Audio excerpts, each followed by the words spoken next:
is what the intervention I am trying to do. Make it early as possible. I might be following the early KMC. Why do you want to take the photo? Because do they allow every time? Not. Yep. Not always. Not always. Okay. So we have to take their permission. But why do you want to do that? That is for our records also, and simultaneously to show it to the others' parents also.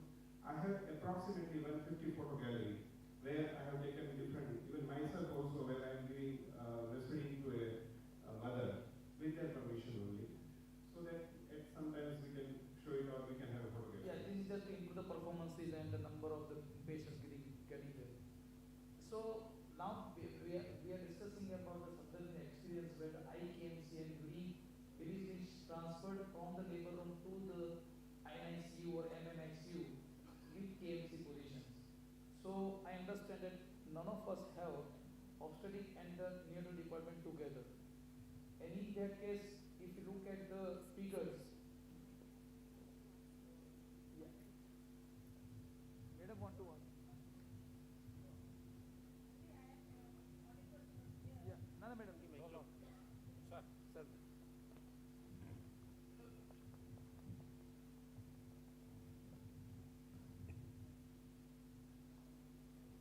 Sorry, I didn't mean to interrupt here. I just wanted to make a strong point. First of all, we must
with some difficulty at birth or those who have not cried, these are the ones who will require NICU admission. And in current practice, we all are transferring on our ambulances which are well equipped with thermoregulations or incubators and all everything is available. Now the era is changed and the subject expense says that baby can be shifted with mother while doing KMC or with surrogate. So how is it feasible in a private practice where your NICU is maybe 1, 2, 3, 4 kilometers away from the delivery room? Is this feasible or not? Ravi.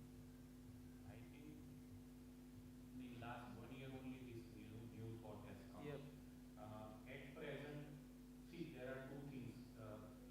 Whenever you are talking about a premature baby, both the mother might have severe. Maybe 1 to 1 point. Let's forget about less than 1.2.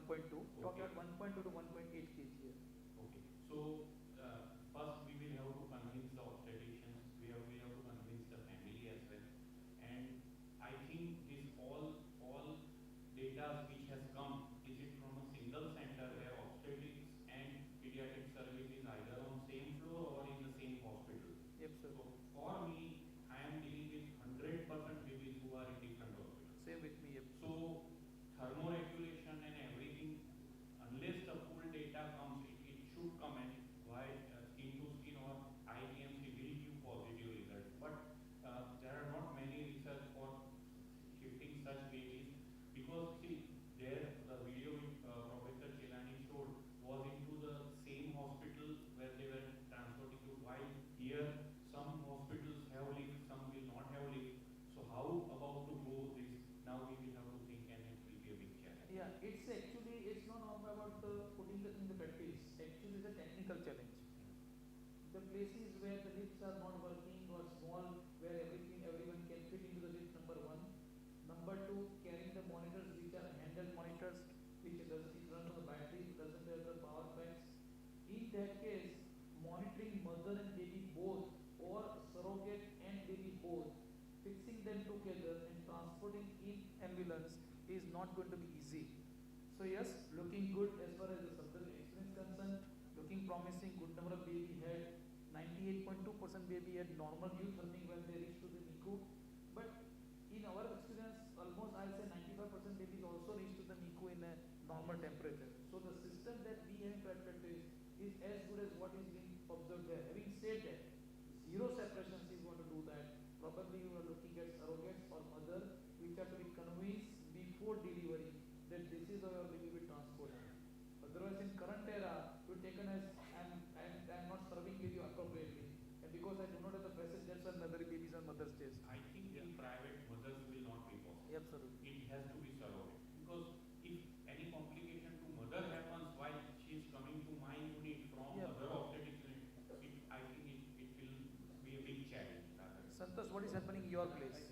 I'm agree same thing, but I give one thought process. Yep. Because why I'm talking is about this thing, because recently I have a new unit I'm shifting. Just I give a concept that particularly when talking about shifting the baby from labor room to the NICU, particularly feasibility with the KMC, we're talking about 1.5 to 2.2 kg, where most of you are trying giving some component KMC. Like KMC, here early breastfeeding and support all these things.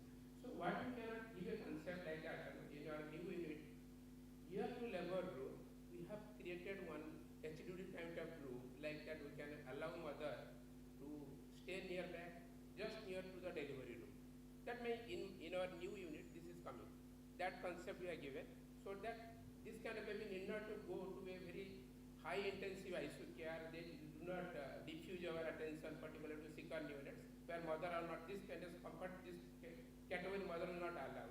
So if you have a planning to new unit to start, give one concept, then creating one HDU type kind of unit near to the labor room. So you can manage 1.5 to 2.2 kg, you can comfortably start KMC, you can give more enhanced breastfeeding, less antibiotic, whatever, less IV fluid, whatever procedure you can do. That is, we have just given, our new unit is coming like that. Great. Nitin, do you want to add to this? Just to add that they have given a criteria that I can see they use the word for initial first 2 hours. Yeah. So in Ahmedabad also, you people might have half an hour to shifting the baby from one place to other place.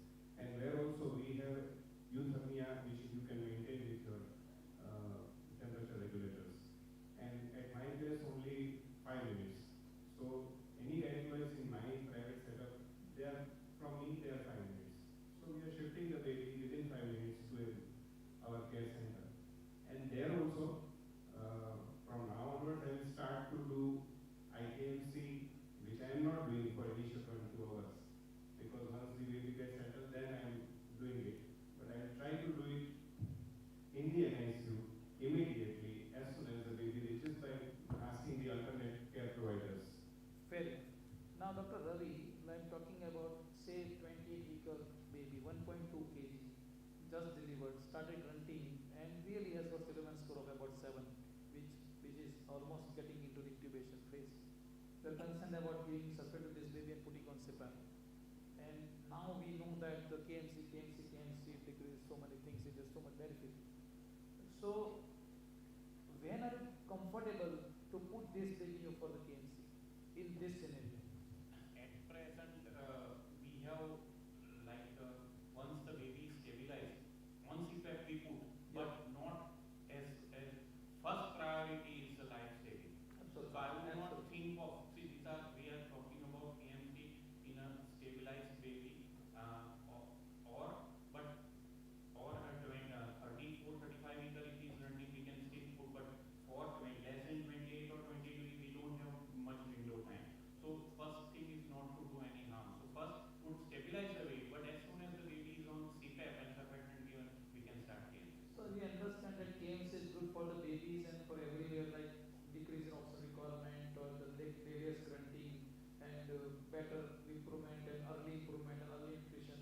But having said that, priority stays in the stabilization, irrespective whether it's public or private. Stabilize the baby, and once stabilized, you can think of putting this baby for the KMC, whether on support or not on support, even on CPAP, on molecular ventilation. Yes, you can do that. But Ravi, then we have seen that you put so many central lines. At times, baby has got arterial line also. You have got a baby PPHN. He has got arterial line, is like a venous line, and may or may not require coding. Coding is not going for the KMC that we know. But other spectrum, big babies, but sick babies.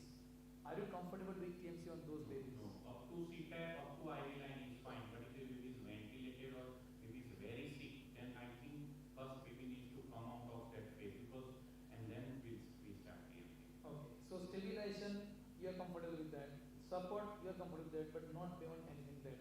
Okay. Dr. Santosh. Just to recent evidence, I'm talking in practice only 2-3 babies recently. What is the winning from the CPAP criteria? If your baby, particularly when on the CPAP, and will compare the KMC on CPAP, KMC on HFNC, obviously that HFNC looks comfortable to the both mother and baby.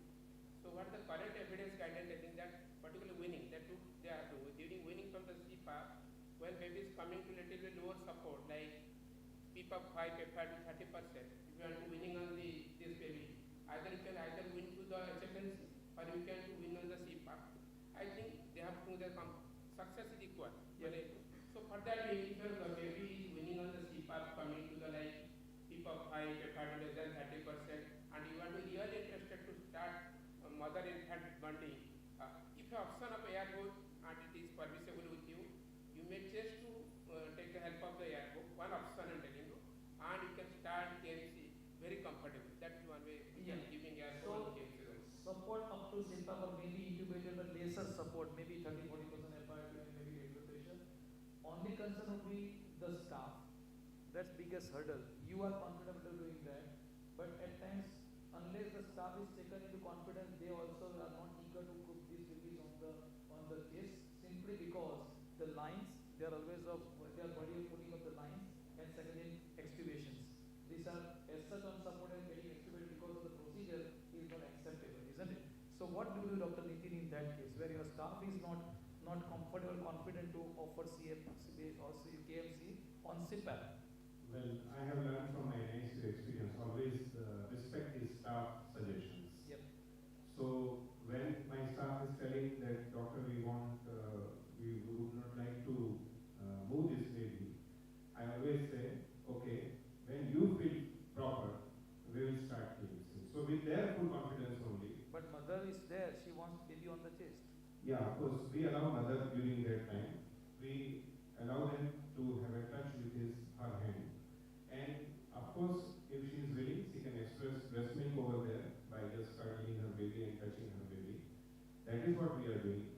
But if she is asking for KMC, many of the mothers, because in the first baby they have given KMC, they are asking us for the KMC. At that time, we say wait for a few hours, as much as we will find feasible, we will start the KMC. But not a critical baby where the demands are high, the IV lines and where many of the things are going on. At that time, still we are fearing. Yeah. So now, if you look at the KMC, forget about private practice or the public practice, which are the hurdles for three reasons. Number one, for three areas. Number one, starting KMC as early as possible, which are the hurdles. Number two, KMC for the long hours. And number three, KMC in a situations where baby is sick.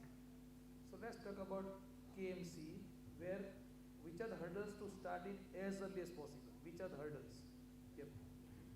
I think that the first hurdle is the awareness in the pediatrician also. Absolutely. Because many of the pediatricians, younger and senior, are still not doing KMC and not following the KMC. And that is what we are finding less people in the conferences like Kmccon. And we are not, though we are talking, everybody is believing that KMC is giving benefits. We have found the goal. I have an early discharge policy also, and my babies are much smarter. And I have all proof because I have recorded 1 lakh patient data and 4.5 lakh visits. Amongst them, I have given approximately 10,000 patients to KMC. And every year I am giving 6 to 7,000 KMC. And I have started prescribing KMC in my prescription also. And my policy is whosoever less than 28 weeks visiting to me, I always explain them first regarding the lactation management, position and latching, and then regarding the kangaroo mother care. And detail of kangaroo mother care approximately takes my 15 minutes in Yeah, my but what's the consult. hurdles? I'm talking about hurdles. Hurdles in starting KMC as early as possible. Which are the hurdles? I think the only hurdles is the people do believe that kangaroo mother care. They don't feel this is a kangaroo family care. And that's why the other persons are not in support. That is why now we have to find out the alternate care providers also. And many of the times it happens that many kangaroo care providers has a feeling that their abdomen will get dirty or so some males are feeling shyness also.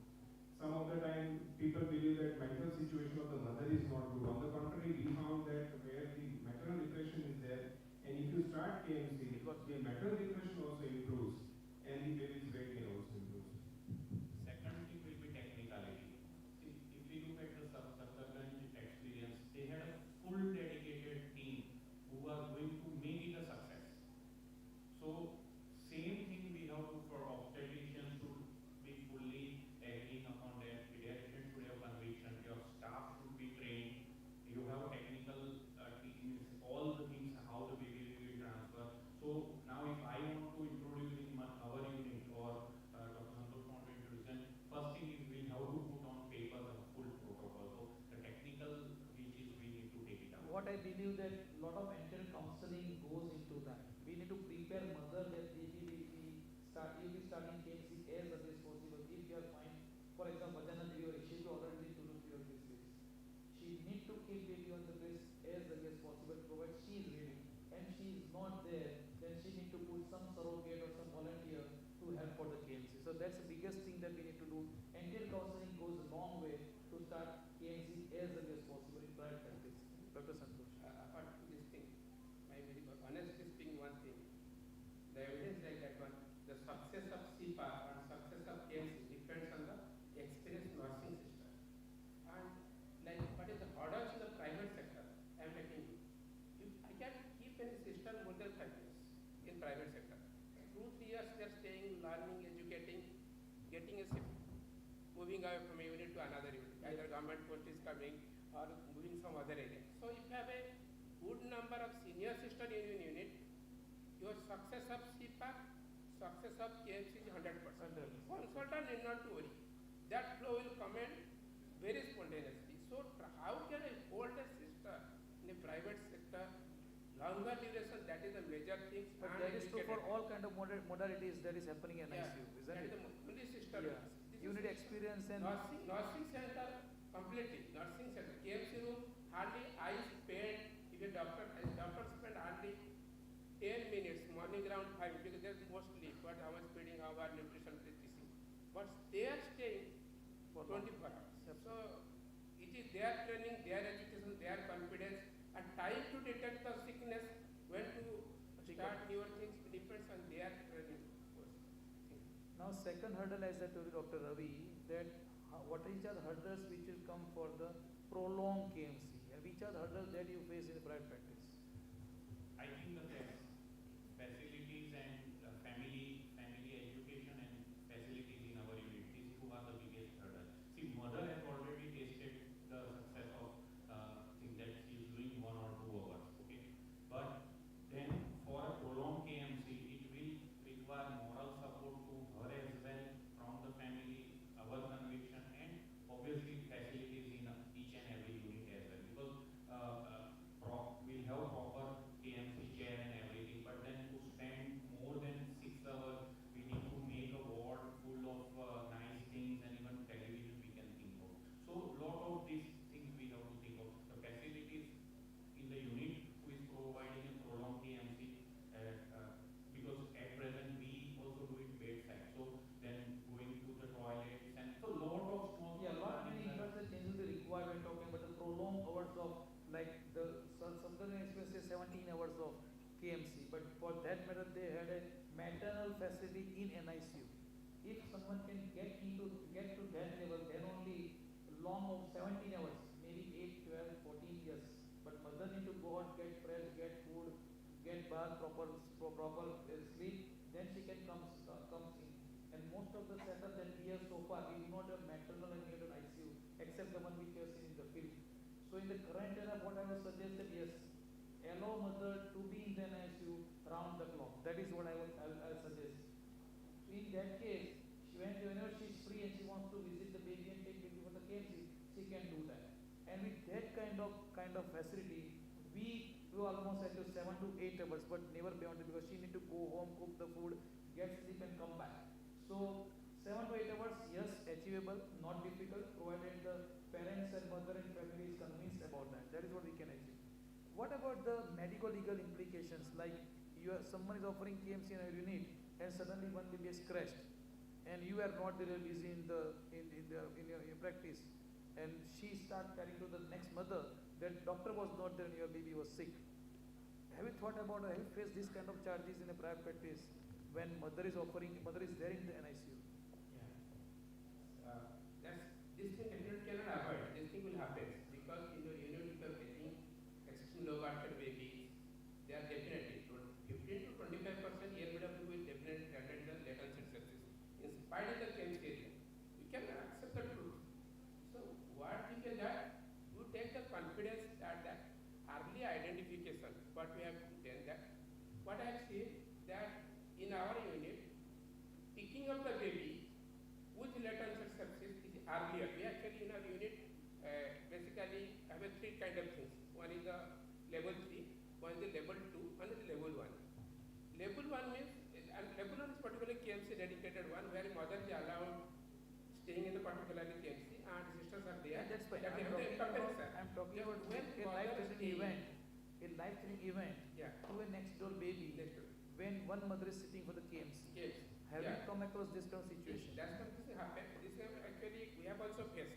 So what we immediately we shifting the baby from the KMC room to the level 3 side, so that anywhere in front of the any mother is any baby is crashing, that is up to the mother, and that also give a depression and it also decrease the breast milk production also. So definitely what we have done, whenever baby is sick in the KMC side, we shifting the baby from KMC to level 3 side. We never take care of that baby in the KMC room. That the reality is she is always afraid, because she will feel that if this happens to my baby, what will happen? The doctor was not, the sister was around feeding some baby, and next door baby has crashed. This can happen to her baby also. So when she leaves the setup, she will get that idea that she was afraid that this can happen to my baby also. In my experience, if you are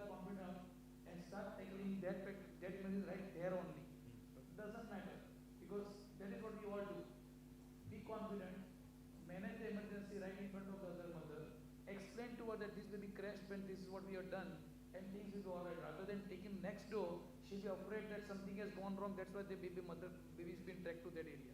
Rather than doing that, do whatever you want to do there, and in front of the relatives doesn't matter. You are going to do according to the protocols only.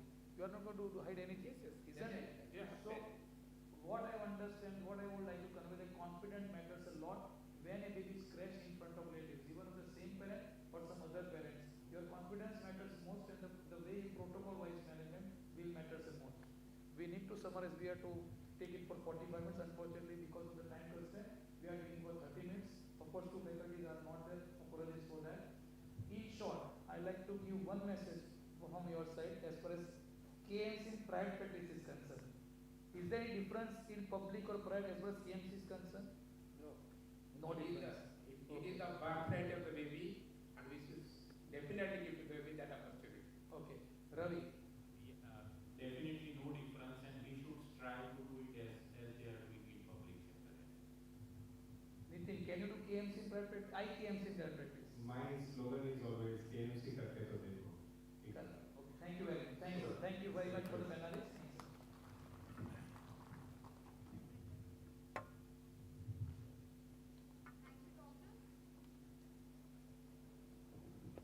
Thank you, doctors. That was an exemplary panel discussion with a lot of take-home messages about the benefits of KMC.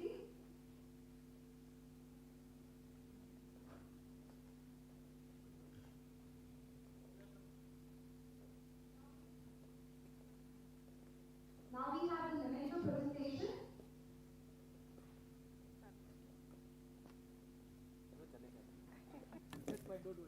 Thank you very much. Dr. Ashish Mehta sir, Dr. Santosh Panda sir, Dr. Nitin Trivedi sir, Dr. Milind Shah, Dr. Ravi Parekh.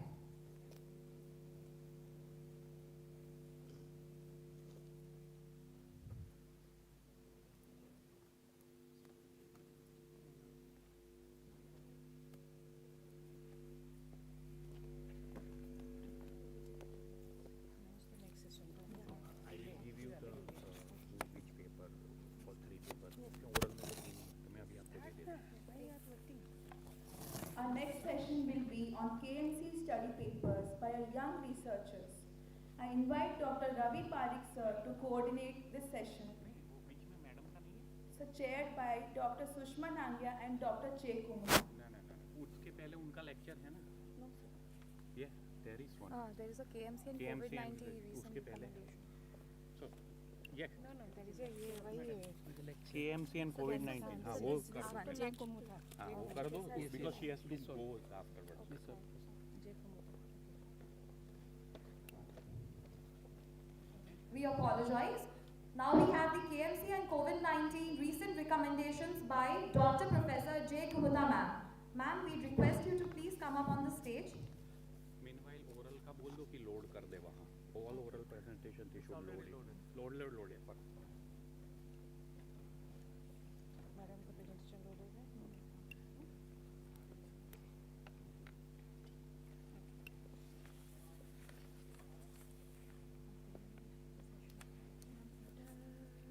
Section 5 तक दिया ना? Yeah, okay, fine. This was not presented. This is it is already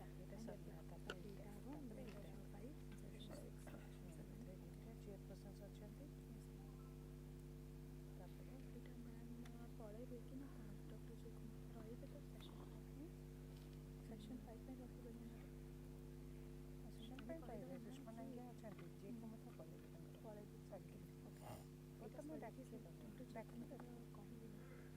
ହଁ ଆଜ୍ଞା ଏଇଠି ତ କହିବା ନା. ଏବେ କହିବାର ଥିଲା ଛାଡ଼ିକି. ଠିକ୍ ଅଛି ତାପରେ ଏଇଟା କରିବେ. Yes ma'am. ଏତେବେଳେ ma'am we request Kumutha ma'am to stay. We will ask her to ma'am please be seated. We will chair the next session that is going to be on so and so topic, and we will ask Dr. Sushma Nangia. Good afternoon.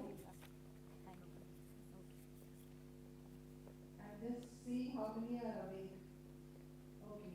I think quite a good number are awake. They are waving hands also. I'm very happy because I should thank Dr. Ashish Mehta for keeping them awake in this panel discussion. Thank you, sir.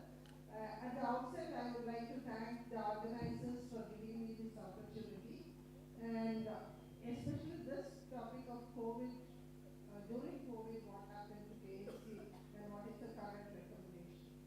Of course, when the COVID pandemic started, or we thought it was an epidemic but turned to be a pandemic, and then we were all in dark, so we didn't know what to do, and many things we were trying to do, what we thought was sensible and what we thought somebody told us also. So all of us know that this has been being discussed for the past 2 days, that we have very high mortality and we have 1/3 of the preterm population of the globe in our country, and KMC is an integral component of preterm care which has to be provided whether we have pandemic or no pandemic.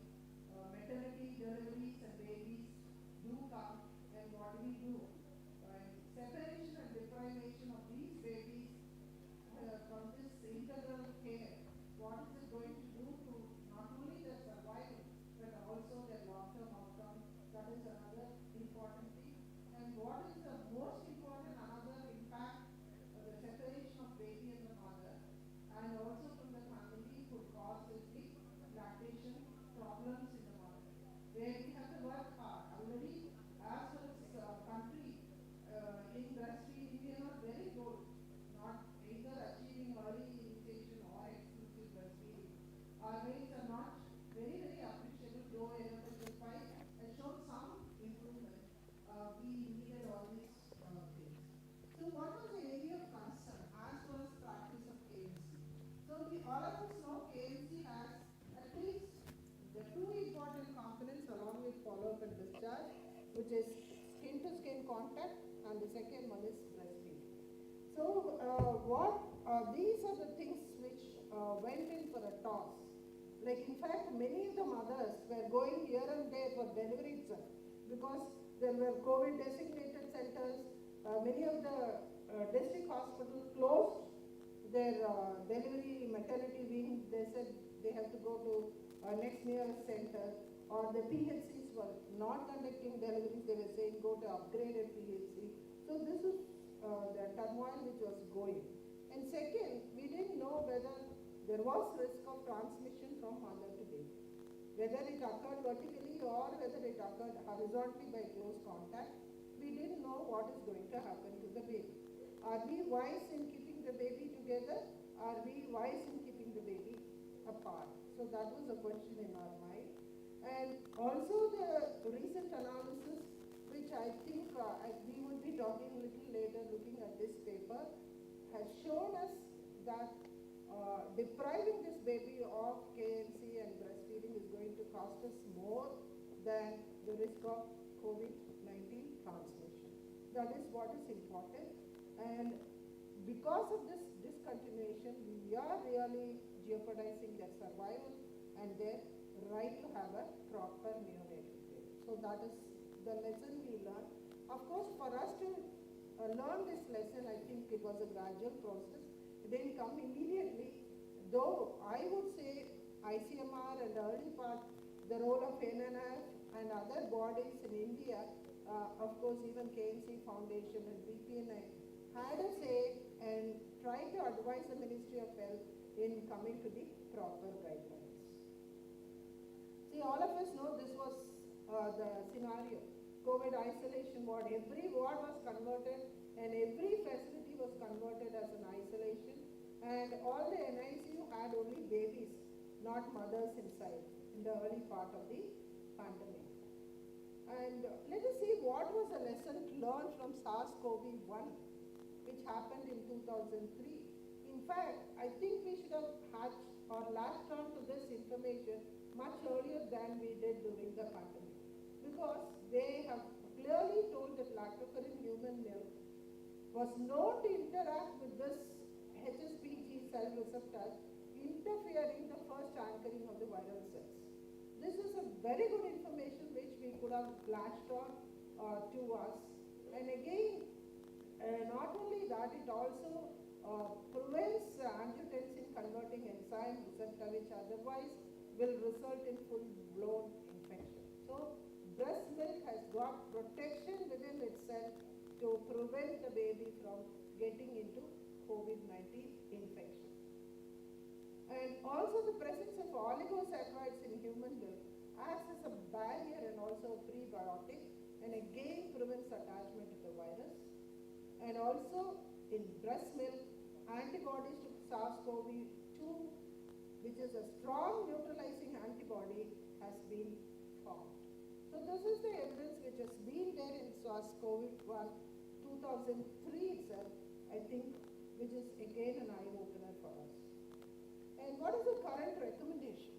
How did this recommendation of November 22 has moved not only in the scenario of COVID pandemic, even without COVID pandemic, they have recommended KMC for all babies less than 2,500 grams and all babies who are born less than 37 weeks preterm. And it should be early KMC, and that KMC has to be provided at least 8 to 24 hours in a day. So that is the first recommendation. And the second recommendation, even for a sick and small baby, except when they are very critically ill, immediate KMC has to be started, and that has definite advantage over the conventional care which we will be providing in areas.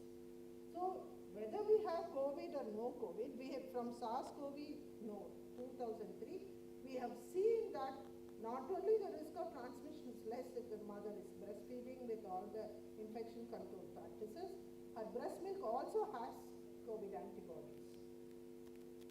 And of course, there is enough evidence. I think Dr. Suman is going to talk on this tomorrow, so I won't dwell on it for a longer length of time. Both practices, that is for less than 2,500 and less than 37, and for IKMC, the benefits are very, very large. And if you look at the value, there is definitely no variability in outcome. Everybody has shown, the study in IKMC and whatever study people have done, that KMC is beneficial anytime, whenever it is being given. And so if you look at this paper, see, this is the paper which is very good. It says about 127 LMIC, which covers 90% of the global births have been taken, and they have calculated the risk of COVID transmission if the baby is given along with the mother. So what is that? If we assume that there will be 100% transmission, only 1,950 babies per 10,000 births will be affected.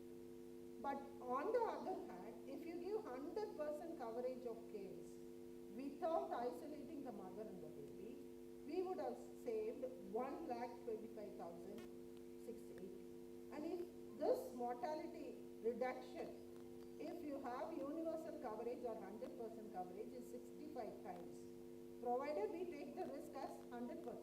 But if you take the risk as only 10%, which we have along the line we have learned, then the advantage would be 630 times. This was also reiterated by Ruchi in our paper, in our talk, that the advantage of keeping the mother and the baby, we have 65 times to 630 times better survival for the baby. So are we wanting to have a baby who is going to be alive, or are we going to look at a very low risk of transmission of COVID? See, this is like the lesson we learned from HIV. HIV also, we were really worried whether the mother has to feed the baby. With appropriate control and antenatal ART, we knew that risk of transmission can be reduced. And again, there are no papers to say there is direct vertical transmission. We will see another paper. And again, if you look at this, which country has got the highest advantage of this risk calculation, you see here, India is the only thing. The topmost, India. Of course, other countries are also benefiting, but the most benefited would be India. So this is what we should understand, that we have to keep the baby and the mother together for providing babies. So what is the implication of this study? So although there may be some chance of risk of transmission, it is very minimal, and even if that case, if transmission occurs, the baby is mostly asymptomatic, and even symptomatic babies are manageable and they can be treated. And so, compared to the small risk of COVID, the greatest advantage will get us many, many times fold high, and so we have to keep the baby and the mother together and provide care. So that is the implication of this study. Next comes another one. See the characteristics of outcomes of neonatal SARS-CoV-2 infection in the UK. So they studied in UK all the babies who were admitted with COVID positivity, and they found out of that only 2 babies they found that had possible vertical transmission. And so that is again another study. So their implication also says that we should not deny the KMC care and breastfeeding for the baby for fear of risk of transmission of COVID-19. And again another study which went through all the other studies and reviewed. They reviewed almost 26 studies in this, and they reviewed, that review included 786 mothers, which included all the Indian studies also. And they found out of that 629 babies who underwent COVID testing, 79% or nearly 80% of them underwent COVID testing. Out of that nearly 629, only 35 babies had positive COVID positive test. And of this 35, only 14, that is 40% were symptomatic. And also they were less symptomatic and they were manageable. So all the studies are pointing that we could handle COVID, though the risk of transmission vertically is very, very minimal. And if at all any transmission can occur horizontally, but if you undergo all the respiratory hygiene, hand washing and surface cleaning, and having all the infection control. Look at the first statement. Infants born to mothers with suspect, probable or confirmed COVID-19 should be fed according to the standard infant, and also they should be continued to give skin-to-skin contact. That is the recommendation. Then if you look at the UNICEF also, so they have a lot of nice flyers. We could go through these flyers which are very, very self-explanatory, which could be used for disseminating this message, not only among the health workers, but also, as somebody said, as Madam said, ourselves, to convince ourselves, the pediatricians, the obstetricians and the primary caregivers, so that we don't separate babies. These are the good flyers which tells us that we have to take care, and not only during this period, while we are providing KMC or allowing the mother and the baby to be together and encouraging them to breastfeed, we have to give a lot of support. We have to alleviate their fear, anxiety, that whatever problem may not happen even in COVID mothers. And that is what we did. In IOG, we have about 18,000 deliveries.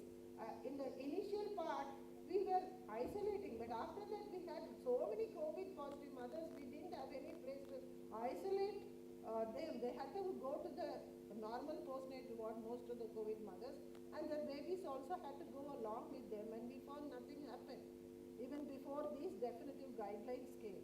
So that is how we also practice that, to see that nothing happened.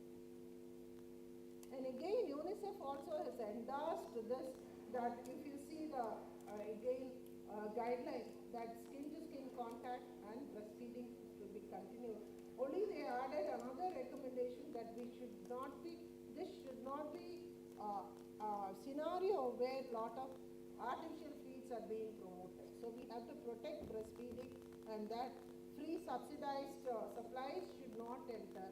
And I would appreciate, even Dr. Sushma knows, how Ministry of Health has really worked hard not to allow all these artificial feeds in places, so that they could creep in and undermine the breastfeeding for our babies. And again, Madam actually shared this appeal they had given to the Ministry of Health even before the definitive guidelines came from KMC Foundation. Why they had given the evidence of SARS-CoV-2, it was a 11-page thing. Because of want of time, I am not doing it. Nicely, their foundation, madam, has worded that how KMC and breastfeeding should be continuing even in the scenario of COVID-19, even before definitive guidelines came. And so that's why the Ministry of Health has given us now definitive guidelines that babies and mothers should not be separated. What is to be taken care of is if the mother is positive, all the wearing the mask, hand washing, hand hygiene, every time she touches the baby before or after, and also the people around her, because those people could be COVID positive, but they may be asymptomatic. So all that and the cleaning around, that is the one which is to be taken care of. So in other words, infection control and prevention is the most important part if we want to reduce the risk of transmission to minimal or negligible levels. So the position statement of even our academic bodies, I would say this, this was a welcome change. Nobody sat and they were waiting. IAP, NNF, BPNI, KMC Foundation, all academic bodies also gave a position statement that babies and mothers should not be separated, and they gave proper guidelines of how the mother and the baby should be taken care of if the mother is positive, and if the baby is unstable, what we do. So we will see that. So the final guidelines out of all these recommendations are, if the mother is having mild COVID and if she is stable, the baby and the mother are together, KMC and breastfeeding continues. If the baby is unstable and goes to NICU or SNCU, you should start KMC as soon as the baby becomes stable, and the baby would be on express breast milk if the baby cannot take direct breast milk. Then for moderate COVID, it is almost the same. Moderate COVID also, if the mother is stable, but if the mother is unstable and she's elsewhere, then the caretaker comes in place for giving KMC if the baby is stable. So in other words, if the mother is stable, she acts as a normal person. And when the baby is stable, the baby comes with the mother. If the baby is not stable, baby goes to SNCU or NICU, express breast milk is given and early KMC is given. Only if mother is unstable, the caregiver or caretaker comes in place for providing KMC. That's all. That's a simple recommendation which now is being practiced all over. So we are doing everything except when the mother is too sick. As usual for KMC, even if the mother is not sick, we are saying caregiver has to come if we want a prolonged KMC. Continuous KMC has to be provided. So in a nutshell, nothing changed from what we are supposed to be doing. What we were doing early or what we were supposed to do early only has to be taken, and that is the recent guideline, but it has been given authentically now with good evidence. The only problem is, as somebody said, organization of KMC, we need this renewed knowledge. Now we should now talk with conviction, even in COVID positive or COVID pandemic times also, we could continue to promote early skin-to-skin contact, early initiation of breastfeeding, and then early KMC and IKMC. But we need to give this knowledge to the health worker, and we should train the health worker so that all the respiratory, all the hygiene and hand hygiene and other things are followed in case mother is COVID positive. That's all. That's the only thing added thing which we have to do. In case a baby becomes symptomatic, of course we are going to do the RT-PCR test. We'll be doing if the mother is COVID positive, and then based on the symptomatic condition, we are going to treat the baby. So this I have told you. So what matters is we have to include the families. All the families should be taught. See, if we are going to have a baby, mother is COVID positive, I'll finish in 5 minutes. Oh, she's gone. I thought she's come to tell me to stop. So we have to have. But in private, see, another thing we found when we did studies, like that COVID positive mother was being charged through the nose, and taking care of the baby again was being charged through the nose. So that is why guidelines of how much charge a COVID positive mother and a baby should be charged came as a guideline by the government, how much we can charge. So that is one thing which we should not do in the whichever sector which is charging patients. And then also we should allow unlimited visiting hours for the parents. And again, if you want a KMC to be provided nicely, we are not providing facilities, especially mothers' bathing facility, toilet facilities, and even the KMC chair which is not done properly. So all this, not only HR training, the infrastructure which is needed also needs to be given. Let us say with COVID or without COVID, we have learned a lot during this phase how to keep ourselves also respiratory hygiene, hand hygiene, in fact improved. But again it has started waning after this COVID pandemic has gone in our NICUs. So all that has to be taken care of before we implement it effectively. HR I told you. And vaccination, this is another thing which also would help us practice KMC and breastfeeding better. Pregnant women and lactating women see that they are vaccinated. So there should not be any hesitation, and all of them should be vaccinated. And so the way forward would be, it would be an integrated program. Don't think that KMC is a vertical program, it is an integrated program of neonatal care. And we need to now again restart our machinery, because there was a lot of, during the panel discussion, there are a lot of, I would say, mental blocks within us. Those blocks have to be now removed, and we need a multi-pronged intervention again to start implementing KMC in a very vigorous manner using the multimedia. And again, COVID taught us how to use the multimedia, especially this Zoom platform, where we could train many health workers. So those things are very needed, very much essential if we have to implement KMC. And so finally, to summarize, the KMC would continue as usual, and it should be started early, and it should be given continuously. It should be prolonged, and it should be continued at home, and there should be a community monitoring. Unless we monitor how much KMC is being given, whether a database, SNCU data has some monitoring of how much KMC is given in the facility, but also it should be part of our HBYC, that is home-based child care, how much KMC is being given by the, how much counseling and help is given by the ASHA worker, Anganwadi worker, and the AN. I think that's the last slide. Thank you. Thank you very much.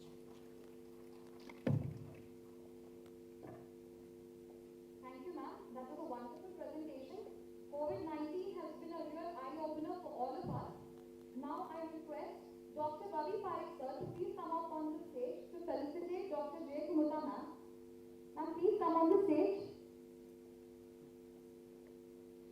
Dr. J. Kumudha ma'am needs no formal introduction. Yet we can't refrain ourselves saying a few lines about her. Dr. J. Kumudha ma'am has been the ex-professor and HOD, Institute of Child Health Pediatrics. She has been the advisor to Tamil Nadu government for newborn and child care. Currently, she is a nodal officer for NHM Tamil Nadu, and it is her leadership that Tamil Nadu has reduced the neonatal mortality rate to a single digit. And it is our privilege that ma'am bears in our heart a soft corner for the state of Orissa, and she has visited our state multiple times for various workshops. Now, moving on to our next session. Our next session will be on KMC study papers for young researchers. I call upon Dr. Ravi Parekh sir to coordinate this session. Dr. Ravi Parekh sir has been the newborn life support instructor of Resuscitation Council London, a well-known speaker in neonatology at national level in neonatal conferences, and currently a consultant neonatologist at St. Newborn Care Center and in Hyderabad.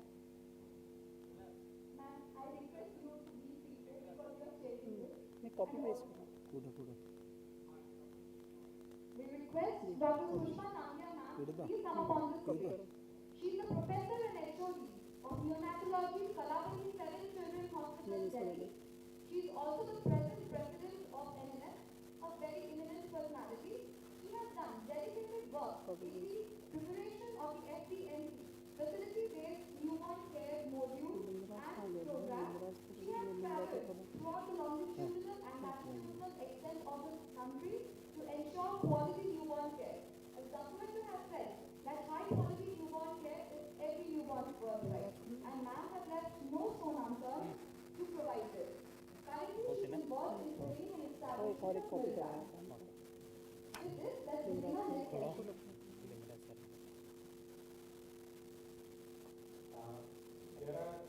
There are quite a few papers seen for oral and posters. So for oral we have selected the doctors category and nurses category, and same for the posters as well.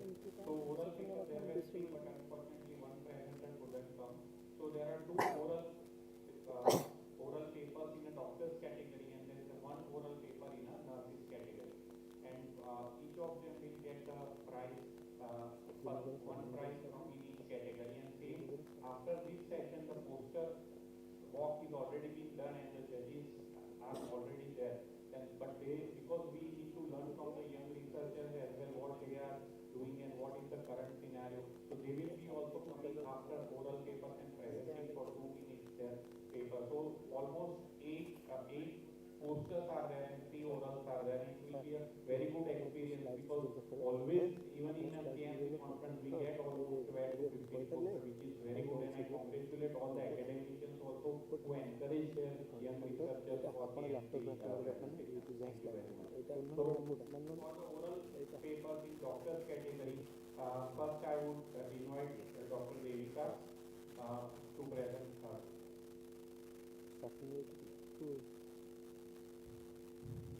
We request on stage Dr. Lingaraj Pradhan sir to come up and present his research paper, which will be followed soon by other young researchers. Dr. Lingaraj Pradhan, even after retirement, has been providing quality newborn care in the SNCU of Capital Hospital, Bhubaneswar, and he spares no opportunity to teach us. Every time you have a doubt, Dr. Lingaraj Pradhan sir is the first person we move to. Now we request her to please come up on the stage and present his paper.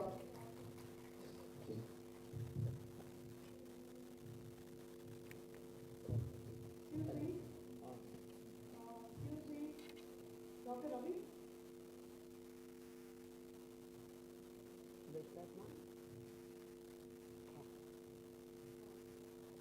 Dr. Ravi?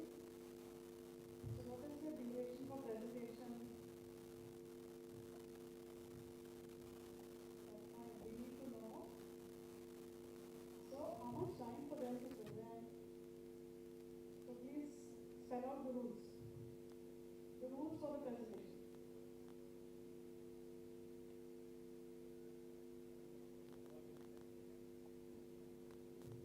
Can you please announce the rules for presentation?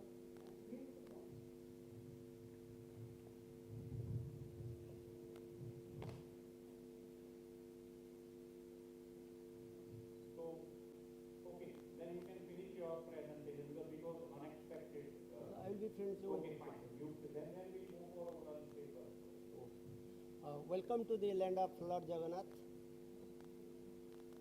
This is since morning we have been seeing that there is zero separation, both baby and mother. That is because KMC is a method of reducing pain.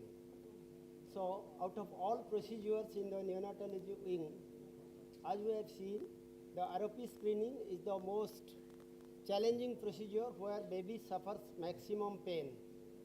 So in our unit, when babies were screened for ROP without mother, we thought, can KMC be an answer to reducing pain during painful procedure of ROP?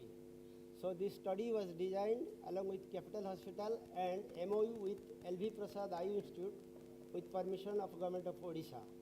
So we did a pilot study over 20 babies over a period of 6 months, to see the effect of KMC so far the ROP screening is concerned. So what we did, we put the baby and mother together with little modification of the KMC position, in which the baby's back was on the chest of the mother and the procedure was on the way. We saw at the end that both baby and mother were calm, cool, and as less stressful events following ROP screening. So we gave this study for publication, and it was published in the I journal, that is Nature group of publications. And now we are trying to go for a bigger study with the help of Professor Leena Das, who is now heading the PGI Institute, and Dr. Alok Swain, the unit head. So the abstract is to evaluate the retinopathy of prematurity screening practice in reverse KMC procedure. We tell it reverse KMC because it's not the typical classical KMC with respect to stress and pain to the patient. In a pilot study, we evaluated ROP screening practice in RKMC in 20 babies. The outcome measures included stress quantified by pulse, respiration, and oxygen saturation, pain to the baby by observing facial expression like eye squeezing, crying, or brow bulge. The heart rate, respiratory rate, and SpO2 were compared before and immediately after the procedure. The gestational age, mean gestational age was around 30 weeks, and the birth weight was almost 1362 grams. During the examination in RKMC position, 8 babies were completely relaxed. There was no eye squeezing or crying. 10 babies were partially relaxed. There was no brow bulge. 2 babies were not relaxed at all. A change in the heart rate and respiration rate, both by 10 per minute, was observed in 12 babies, that is around 60%, and 10 babies around 50% respectively. 5 babies had reduction in blood oxygen concentration below 92%. Majority of the mothers, 19 out of 20, were relaxed, and one mother has some amount of anxiety. We concluded that ROP screening in RKFC can be a baby-friendly screening practice with respect to stress and pain to the infant and needs further evaluation in a larger cohort study. So, timely screening and prompt treatment have been the mainstay of management of ROP. Examination of at-risk babies with indirect ophthalmoscope is the current gold standard for screening of ROP in a neonatology setup. Several reports suggest that possibility of adverse physiological changes like increased heart rate, decreased oxygen saturation levels, or increased stress or pain to the infant measured are by the facial expression of the baby during the eye examination are found. So, to minimize the neonatal discomfort from the ROP examinations include avoiding use of eye speculum, gentle and quick examination in a dark, calm environment, pre-examination, tropical anesthesia, pacifiers like oral sucrose, non-nutritive sucking, swaddling and holding and nesting of the baby during fundus examination. These are the traditional practices. Currently, KMC is used as a pain reliever for many procedures like IV cannulation, blood withdrawal, and heel prick. We made slight modification in the traditional KMC posture by reversing the position of the baby's face in relation to the mother's chest. We call this as RKMC or reverse KMC. So this prospective study was conducted at the neonatal unit of Capital Hospital over a period of six months. The study was approved by the Ethics Committee of LV Prasad Eye Institute and adhered to the tenets of the Declaration of Helsinki. 20 babies were screened for ROP in RKMC position. The babies were fed 30 minutes before procedure, and the eyes were dilated with ROP dilating medicines like 2.5% phenylephrine and 0.5% tropicamide. The mother was counseled and informed in detail about the technique and procedure of the RKMC. The baseline blood oxygen saturation, heart rate, and respiration rates were recorded before and after the study. So these are two methods. The A is traditional KMC position and B is the RKMC. Baby in position A is in conventional KMC position where baby is stripped of the clothing except diaper and rest in mother's bare chest in a frog position. A piece of cloth wraps and holds the baby against the mother, assisted by support from the arms of the mother. The head lies in a lateral position, making fundus examination very inconvenient. Reverse KMC care position, baby is rotated 180 degree, other formalities remaining same. The baby's eyes look straight and making the fundus examination convenient and friendly. So, again the figure A is the typical reverse KMT position where mother and baby in position. Retinopathy of prematurity screening with indirect ophthalmoscopy in reverse KMC position where the mother and baby lie supine on the examination couch. The infant's eyes, pupils pharmacologically dilated, are held open by eyelid speculum. Mother restrains the baby with her arms and ophthalmologists do it by indirect ophthalmoscopy. So the pulse, respiration, blood oxygen saturation were recorded. We ensured that the same individual was involved in all vital steps of the examination, be it measurement of typical parameters, a pediatric trained nurse, or be it examined by a pediatric retina specialist. We enrolled only new patients as opposed to review babies who need shorter time for examination, and this maintained the uniformity. We observed clinically 8 babies were completely relaxed in form of no eye squeezing, no crying, or no brow bulge. 8 babies were partially relaxed. There was no brow bulge. 2 babies were not relaxed at all. Babies who cried stopped crying immediately after the examination was over when they are with mother. One mother was anxious during the examination. So these are the again results. Heart rate change more than 10 in 12 babies, respiratory change more than 10 in 10 babies. Both heart rate and respiratory change were more than 10 in 5 babies. SpO2 reduction was less than 92% in 5 babies. And so far behavioral changes are concerned, no eye squeezing or no crying in 8 babies, only eye squeezing in 4 babies, eye squeezing and crying in 6 babies, and brow bulging and crying in 2 babies. So results, mean gestational age was around 30 weeks, mean weight was around 1362 grams, and mean post-menstrual age at examination was 33.9 weeks.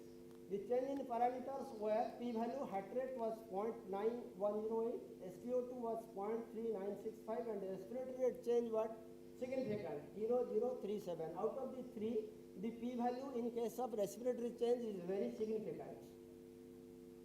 So the results indicated that when examined in RKMC, most babies were comfortable and or had transient mild to moderate stress or pain. Neonates are more sensitive to pain, and pain sensitivity is further accentuated in preterm neonates. It may not be clinically evident as the clinically ill and preterm neonates don't mount vigorous behavioral responses to pain. Therefore, a stress score that addresses correction factors for GA and PMA like premature infant pain profile tool would have been more informative and more data sensitive. So these are few glimpses from the reverse KMC position, mother and baby together in reverse KMC position, and the retina specialist is doing the screening. This is another picture. This is the post-procedure picture where both baby is sleeping, calm, quiet, not crying, no eye changes, no brow changes, and mother is completely relaxed without any stress. They both are cool, composed. So reverse KMC, baby is rotated in 180 degree and lies supine on mother's chest is a novel concept that can facilitate eye examination in neonates. RFP screening in reverse KMC position is one step towards making examination in a baby friendly and relaxing manner, and one way forward not to separate the baby at any point of care as much as practicable. These are the references. Thank you very much for giving permission and having a cool interaction. Any questions for sir? Okay, then we'll move. I want to request Dr. Abhi sir to present a moment to conduct.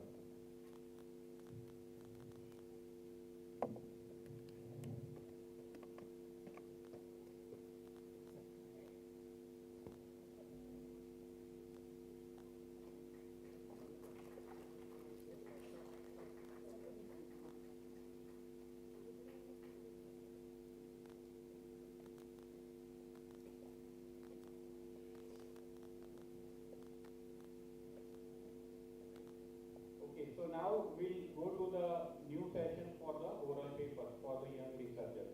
So here each presenter will have 8 minutes to present and 2 minutes for the judges to have question and answers with them. They will be scored according to 5 criteria: contents and of the presentation, methodology and ethics, slide quality and presentation quality, result and its applicability, and question how they answer the question. So the judges scoring will be final. And now I would like to invite our first presenter, Dr. Devika, in the doctor's category.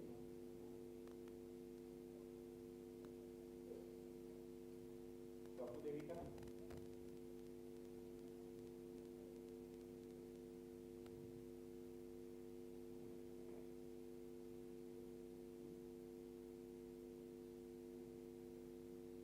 Dr. Neetu is available and she can present.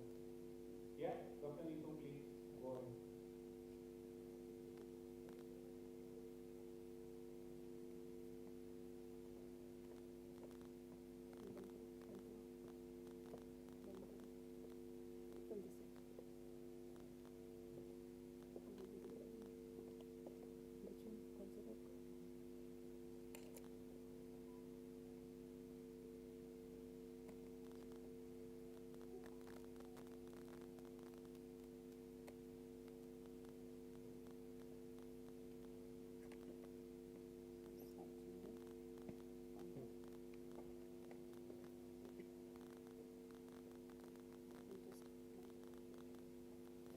Madam, you can come, please.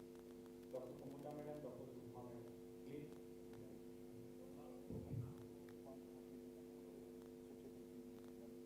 So should I start? Yes, please. Good afternoon, my respected teachers, seniors, dear colleagues and friends.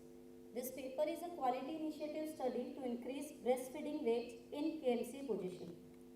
Now at the outset, I want to thank my mentor for encouraging and motivating me to do this study and present it here.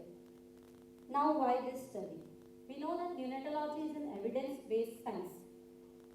Thankfully, the scenario is not like this. Rather than, every year a lot of new researchers are coming. Even in 2022 itself, 440,000 new clinical trial has been registered online, a greater chunk in the neonatology. But if we see our neonatal mortality rate, the rate of decline is still slow. That means we need to translate this knowledge into practice. And hence, the best tool to narrow down this knowledge practice gap is quality initiative studies. The most cost-effective intervention which have most impact in the neonatal mortality and morbidities are the basic and the fundamental ones. Though we have advanced into INO, into EXIT, into ECMO, but breastfeeding and KMC are the best tools to have decreased neonatal mortality and morbidity. Hence, we wanted to do a study on the same topic. Now, I cannot overemphasize on the importance of KMC, which we have been discussing for past 2 days, but what I want to highlight is, despite being a game changer in the care of low birth weight baby, the practice of KMC is still suboptimal. If we see the recent papers published from India, the average duration of KMC you can see is around 2 to 4 hours per day. That means we still need to improve our KMC practices. And this was our aim for this study. In an audit in our unit, we found that the mothers who are breastfeeding their babies take out the baby from the KMC bag, feed the baby, keep them back into the bag, and which essentially reduces the total duration of KMC and is not an ideal practice, because we know that exclusive breastfeeding is an integral component of KMC, and hence came the idea of this study.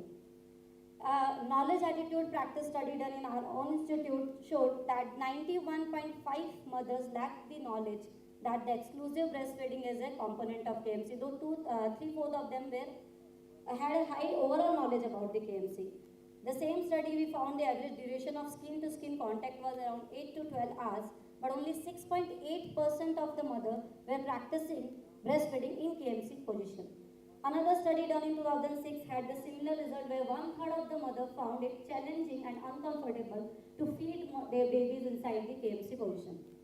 Hence, we formulated the study with an aims and objective to improve the breastfeeding rate in KMC position from less than 10% to more than 15% in the preterm infant, post-menstrual age 34 week who are KMC recipient and are receiving breastfeeding.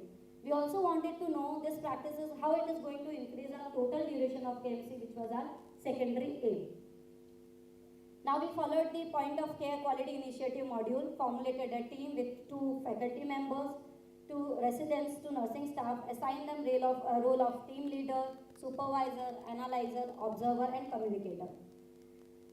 First 4 weeks of the study, we did a baseline data collection without any feedback given to the healthcare workers who are engaged in the care of the babies to have an unbiased data. The baseline data of the KMC and breastfeeding was collected, and the factor influencing the practice is also collected.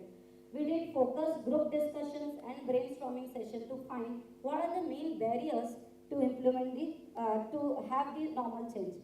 Then this was our root cause analysis, the fishbone diagram, which is showing the main factor we found was the lack of awareness in the mothers, lack of awareness in the healthcare personals, lack of motivation in them, which was leading to less babies being breastfed in the KMC position. Also, a lot of them were unaware of this policy that the babies should be breastfed inside the KMC position. During our initial in-hospital adaptation procedure, when the babies are still on OG feeds, we taught them KMC, but when they have become onto breastfeeding, this new implementation has not been taught to them. So with this in mind, we thought that we will do sequential PDSA cycles till we achieve our goal. This was our first PDSA cycle. We know what our brain doesn't know, our eye cannot see and our hand cannot work. So for first cycle, we trained all the healthcare providers, including nursing staffs, doctors, residents. We trained them in multiple times, and we emphasized on the benefit of KMC, breastfeeding, and why and how to practice breastfeeding while the baby is still in the KMC position. We practice the KMC back, so still in the KMC back. Various teaching methods which were used were audio-visual presentation, posters, pictures, and role play. Implementation of intervention was studied every week, and the changes were made in the training program as required. These are the training sessions which has been taken for the healthcare personnels. In the second PDSA cycle, we interacted with the mothers. We did group counseling, and especially the individual and one-to-one interactive sessions were done. Lectures in the local language, posters, photographs, role play, and most importantly, practical demonstration of how to feed the baby inside the KMC position has been taught to the mother. There was a small change which they need to do during the KMC, and they can feed the baby inside the KMC bag itself. This is one of the demonstration sessions when mothers are being taught about the same. During second PDSA cycle, we also implemented a simple change in our IO or the recording chart, that we made breastfeeding in KMC as a separate column. So it remained as a constant reminder for the sisters that they have to put the baby inside, babies to breastfeed inside the KMC itself. During the second cycle, we found that the rate is still not, increasing; it is becoming static after 2 weeks. So for each duty, we identified 4 nursing staffs as KMC facilitator, and they were specifically assigned the role to help the mother, to train the mother, motivate the mother in each shift to put the baby inside, to feed the baby inside the KMC bag, and which helped us to achieve our goal. The data was analyzed according to the standard methods. These were our results. We considered successful intervention if the babies are being fed 4 out of 6 sessions, that's 60% time, on the 5th day of enrollment. The demographic data from baseline and implementation phase, no p-value is significant, was essentially equal. This is our run or the time series chart, where we can see the initial phase was around 5%. Second PDSA cycle by end, we achieved up to 50%. There was a static, we did a change in our intervention, and we could achieve up to 100% of the improvement. This is the total duration of KMC, which increased from 6 to 10 to 14.6 at the end of second cycle. These are a happy mothers practicing breastfeeding in KMC. This is a visual treat to eyes. They were so happy because it was less cumbersome for them. In fact, for our sisters, it was easy. they were saving time because they need not to put babies all the time in, out, and for breastfeeding. So it was a kind of win-win situation for our mothers, for our sister, and of course for us. And hence the practice was implemented. The results we have already discussed. To our knowledge, this is the first study which has tried to improve breastfeeding rates inside the KMC position. We found the common barrier as the knowledge of the healthcare staffs and mothers, and by improving that, we could achieve our goal. There is no similar study reported. However, the other QI studies done on the KMC have shown beneficial effect, which is like by Jagannath et al. In 2022, another study from Bangalore, another study by in AIMS Delhi, Joshi et al. They have showed that by simple QI procedure we can increase the KMC practices. The strength of our study was we used the existing resources. We didn't use extra staff. Audit and fieldwork was our backbone. The limitation was it was a single-centric study, and the data on the continuation of breastfeeding after discharge was not prospectively collected. 30 seconds. Done some nice slides. So data on the continuation of breastfeeding in the KMC after discharge of each baby was not prospectively collected. We used the closed-loop communication by WhatsApp media for the entire PDCA cycles. Hence, we conclude that by simple QI approach, doing training and educations of the healthcare workers and the mothers, we can achieve our goals, and this can be generalized to the other setup, caring for the low birth weight babies. You do because you believe. Thank you. Thank you. Time for questions.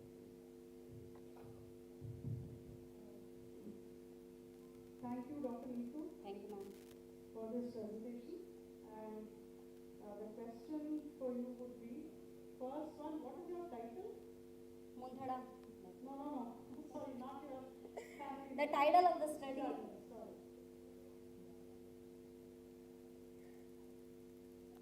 So this is a quality initiative study to increase breastfeeding rate in KMC position. So do we call it quality initiative or quality improvement initiative? Ma'am, both can be called that. It is an improvement study we do, and we can call it quality initiative because we initially did our PDCA cycle. This was the first study done in our institute actually, the first QI study.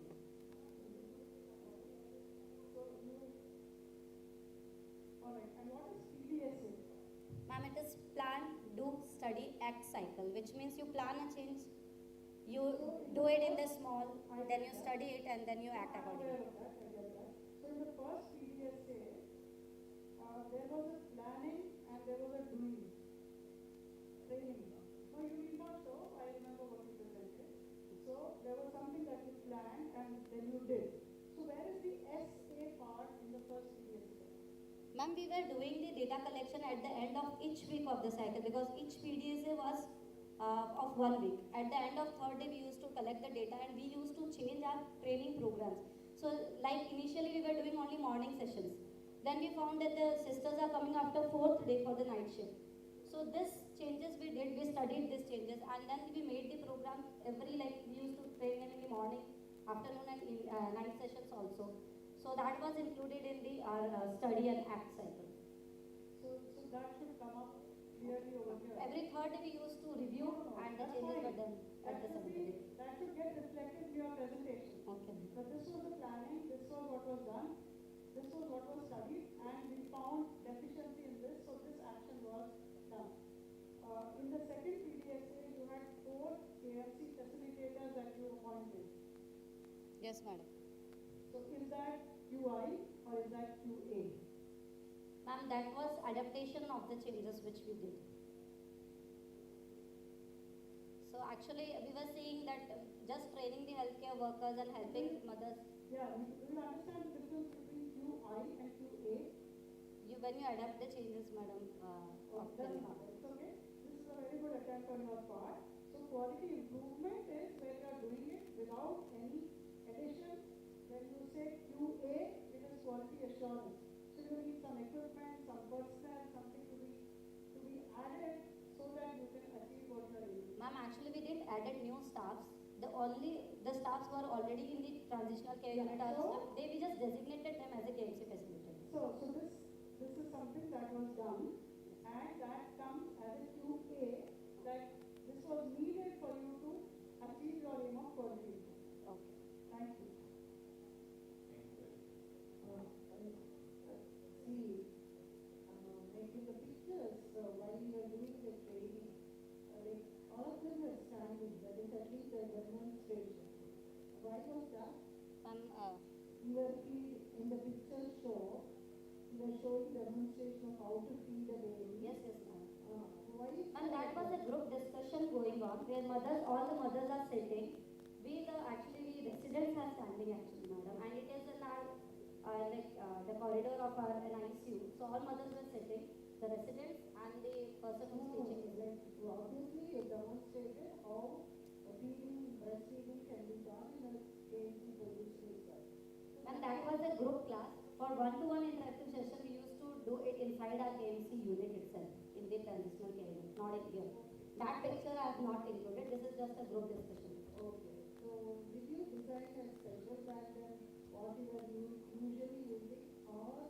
Then, so what we did is we just used to loosen the sling to lose it, and the baby was just turned to one side in the lateral position, and the breastfeeding was visible. So nothing new was designed. The same thing with some manipulation we used to do. I know on record that KM has got very good KMC practice, and you showed a baseline of 4.6 hours, which is very surprising. 6.4 hours. Whatever. Ma'am, this is for the babies who are being breastfed more than 34 weeks, because this baby's mother is taking out for breastfeeding and then putting in. If we see overall KMC, it was 8 to 12 hours, madam. For these babies only, it was reduced because they were being taken out for breastfeeding, party school sessions, which takes half an hour, then put back, and which was essentially reducing it. The baseline what you were putting was 6.4. KMC and breastfeeding in KMC position. Is that so?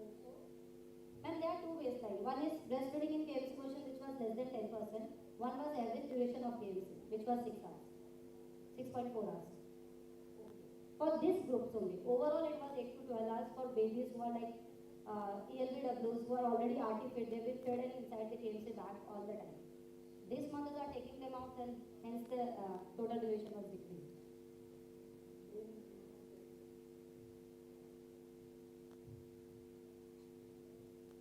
All right, thank you. Thank you. Okay, thank you very much.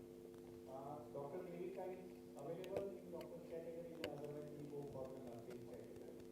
So may I invite Mrs. Hapti for the oral presentation. From Bhubaneswar.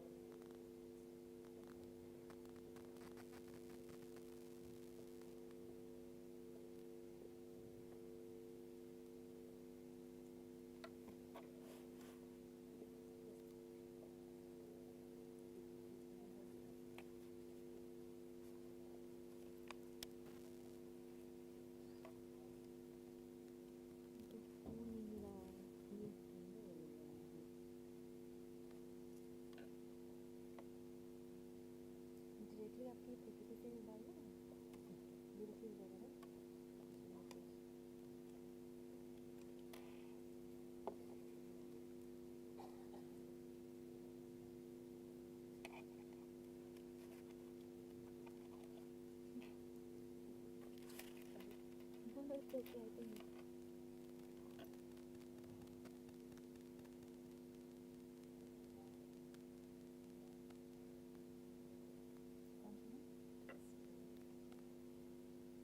Can IT people help her?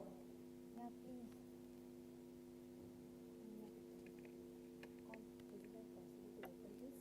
Yeah, it is, but I think they have connected it. I don't know. कौन बुलाना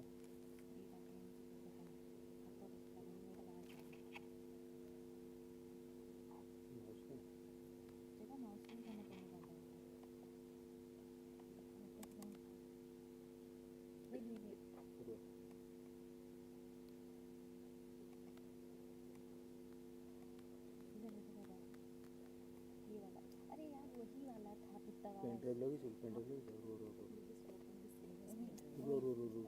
wait no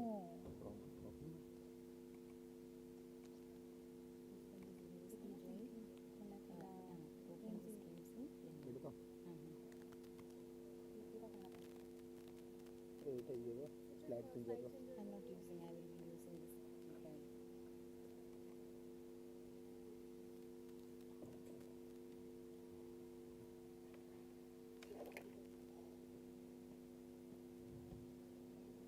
Good afternoon all. Am I audible? Yes. Good afternoon all. I am going to present in the nurses category on the topic experiences and perceived barriers towards KMC among mothers of preterm baby admitted in neonatal intensive care unit of AIIMS Bhubaneswar. So coming to the introduction of the study, approximately 13 million babies are born prematurely worldwide. Of these, 11 million babies are born in Asia. Prematurity is considered to account for 27% of 4 million neonatal deaths annually. In low-income countries, the mortality rate of premature infants is 6 times higher than that of high-income countries. Kangaroo mother care is an easy and emotional care method in which the baby's skin is exposed to the parents, especially the mother. Kangaroo mother care has been proven to be an acceptable and feasible method to decrease the mortality rate of premature infants in low as well as high-income countries. Coming to the need and significance of the study, despite the needs of active parental involvement in the care of newborn, the communication between the parents as well as the baby is often delayed, and which is worrying for the parents. The presence of NICU, both mother as well as baby, is a major barrier to early communication between the baby and the parents. Perceived benefits, experience and barriers are also factors influencing the conduction of KMC behavior in the NICU. The experience gained on KMC in the NICU will definitely help the mothers to follow the KMC not only in the NICU or the postnatal ward but also in the home setting. Very little information is available, especially in Indian scenario, about mothers' experience and perceived barriers on KMC. Hence, the present study is adopted in the current setting to evaluate what is the experience of perceived experience as well as perceived barriers of mother regarding KMC. Coming to the methodology, the current study adopted quantitative approach using cross-sectional descriptive design, and the variables included in the present study is experience and perceived barriers towards KMC, and the setting was NICU of AIIMS Bhubaneswar, and the population included mother of preterm baby undergoing giving KMC procedure to the infant. The sample size included 62 mothers of newborn admitted in NICU as well as KMC ward undergoing KMC procedure. Purposive sampling technique was used, and the data collection tool included sociodemographic information of the mother as well as the clinical variables of the newborn, and to assess the experience of mothers towards skin-to-skin contact. It's a self-report tool which has had 15 items, especially focusing on what all the various experiences they have undergone by giving the KMC to the newborn baby, as well as perceived barriers, what barrier they have perceived while giving the KMC inside the NICU as well as in the KMC ward.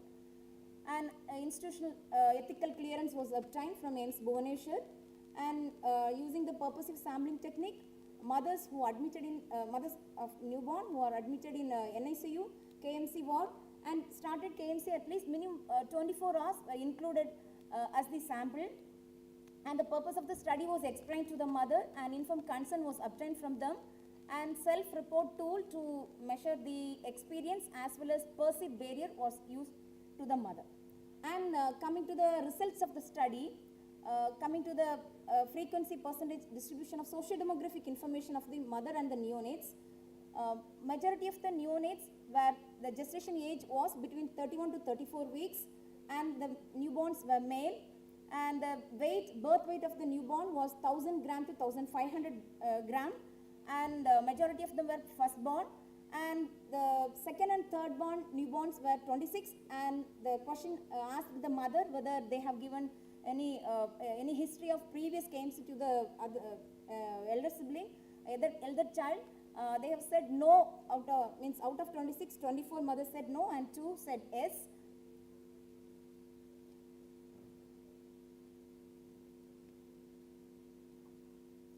And the mother's age, 34 mothers were between the age of 26 to 30 years, and they had school education, majority of them, and they belonged to Hindu religion, and they were from, majority of them were from rural area, and they belonged to joint family. Coming to the study variable, mother's experience towards KMC for their newborn. It was happy to see that all the mothers reported they felt happy during skin-to-skin contact for their baby, and they felt they were comfortable.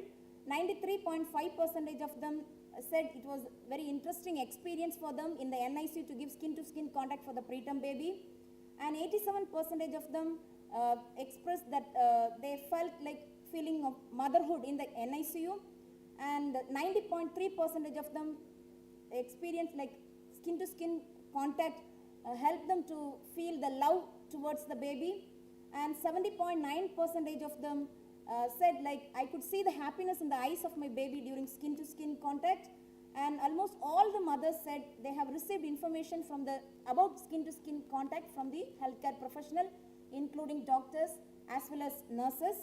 90.3% of the mothers said like their baby was sleeping better during skin-to-skin contact rather than in the bassinet, and it was sad to see like 77.4% of the mothers experienced that the weight has not improved that much, that they may not knew that the benefit of KMC, definitely there would be weight gain would be there, but I have not included in as a parameter to see the weight gain, but the information given to them that this KMC will definitely increase the weight gain in the newborn baby might be missed at some point, and 96.7% of them expressed that they felt better lactation for their baby, and 93.5% of them said that skin-to-skin contact helped the baby to feel warmth, and 93.5% of them said like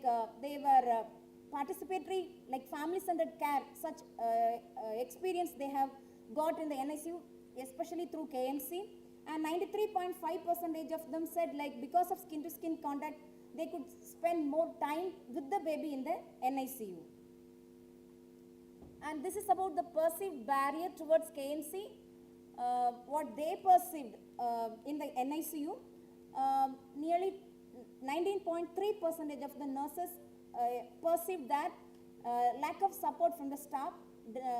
They might expected much more support. It doesn't mean like no support were given to them. Support were given, but they might perceive like much more support if it could have given, they might felt better. And lack of support from family. Almost majority of the mothers were from joint family. It is understood like 24.1% of the mother expressed like they find lack of support from the family members, and 48.3% of them said like it is a time consuming, like they might be undergoing some OG related procedures in the postnatal ward, so they have to come to the NICU, so they perceived it as a time consuming thing. And medical illness was expressed by 22.5%, mothers as a barrier. 1 minute. Yes, I will finish. So, medical illness of the mother 19.3%, and fatigue, lack of privacy and fear was expressed as a barrier by majority of the mothers. And coming to the discussion, so the in relation with the other study, it was found like Gabriel Sedman et al. Mentioned that top enablers of practice of KMC were mother-infant attachment and support from family, friends and other mentors. The current study finding made due to inadequate education or awareness by the nurses because of their workload, high staff-patient ratio in the NICU, as well as the other experience, restoring experience.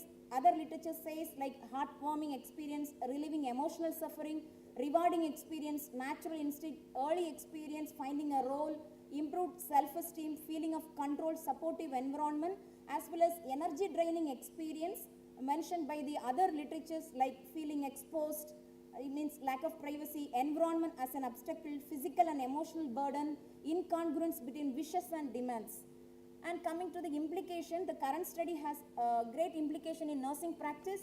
Reinforcement of on KMC, including its benefits towards mother and the baby, has to be time to time, it has to be said to the parents, and barrier to be identified, and time to time intervention should be initiated by the health team members to overcome the barriers.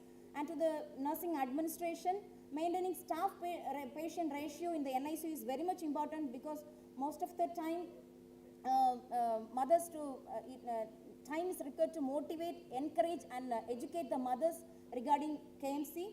Coming to the limitation of the study, it was only 62 sample, much more sample in future it will be continued as a big study, and only NICU mothers were included, and it is a quantitative method.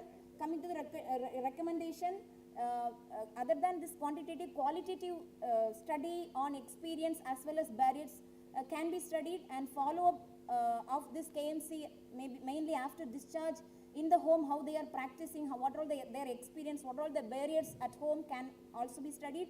Impact studies also can be initiated, and QA projects also can be initiated. Coming to the conclusion, majority of the mothers felt for positive experience regarding implementation of KMC, and this study emphasis on reinforcement, teaching mothers on KMC and identifying and intervene all the barriers in the hospital towards KMC, which can help the mothers to practice KMC better at home.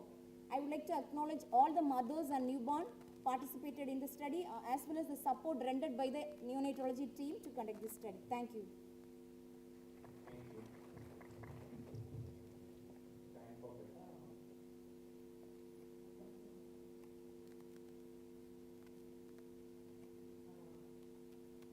Good, Betsy, for making this effort to do the study on the barriers. I just wanted to know in the methodology, you said it's a quantitative study. Yes, what do you mean by that?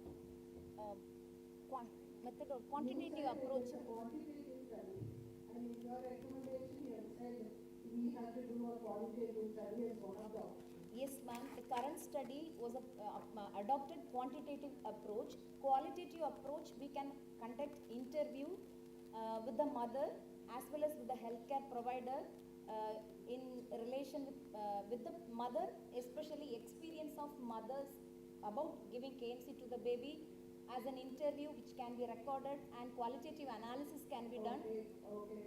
And barriers also. The tool you used, was there any validation? Yes. Or did you use a tool which was already validated? No, ma'am. It was prepared by the investigator, and it was submitted to the subject experts for validity, and reliability was done. Retest reliability was performed, and the reliability was 0.8. Hence, it is reliable. And after that, the study was initiated in the NICU. Do you think scales like Likert scale could be used as part of this questionnaire tool, where you could objectively assess the mother's experience? Yes, ma'am. For attitude, Likert scale will be the better one, but my variable is experience. It would be better for the mother, especially the mothers who are NICU who overcoming. They may not better understand about the Likert scale with so many options. Yes, no option will be the better one, where they can answer better, and it will be simple for them. Open-ended questions or closed-ended questions? It's a closed-ended question. Yes, no option was kept for experience, and as well as barrier also, yes, no option was kept. Okay, Betsy, your tool that you say was prepared had 15 items. Yes. So what is the rationale? Could it have 14 or could it have 20? Yes, ma'am. Actually, more items, nearly 25 items were kept after reviewing literature, as well as we have talking with the mother, and it was few items were standardization of a tool like this. It can be done in future, maybe like with culture sensitive way, with different states. Could we do it with 5 questions? Ma'am? Can we do it with just 5 questions, 15 questions? So how do we standardize the items that are required to assess a particular aspect? That is one. Factor analysis can be done. Was it done here? I have done factor analysis. I have not done. Maybe in future it can be taken as a separate study. And it can. You said, if I got the things correctly, 24 hours of KMC, and you have given them this self-reported question. So two questions on that. One is self-reported. What language was the questionnaire? Odia language. It was in Odia Odia. language. And this, what you showed us, was in English. Yes, ma'am. So was it, who It was translated? translated. It was translated by a Odia person. It was back translated, and consistency between both English and Odia was checked. And you think 24 hours KMC is good enough to talk about, just listen to the question. 24 hours of KMC is good enough to tell for a woman what are her experiences with KMC and what are the barriers that she's finding to perform it. Definitely 24 hours of KMC is very less, but we have kept as an inclusion criteria that at least 24 hours of KMC if the mother have given to the baby, then we may take her as a sample. So then we need details on how many did 24 hours only, how many did up to a week or 5 days or 12 days or whatever. That information was not available in your slide presentation. And I also have to comment that this was, questions were close-ended. So it is not, I mean, my experience, I cannot relate in something yes or no. My experience is something that I will verbalize and tell you. Yes, ma'am, that's what qualitative study I have put as a No, but this is recommendation. not totally possible. If you're looking at the barriers and if you're looking at, what did you say, experience. Experience has to be self-narrated. Similarly, barrier also should be similar. You cannot put that in table. Secondly, your questionnaire had experience as full sentences. And the barriers as just small phrases. So I'm not sure who validated that questionnaire for you, but it doesn't seem to be complete. Thank you. Thank you. Thank you very much. With all these questions and answers, we have good learning from the experts as well. Thank you, Sushma Madam and Mona Madam for sharing the session.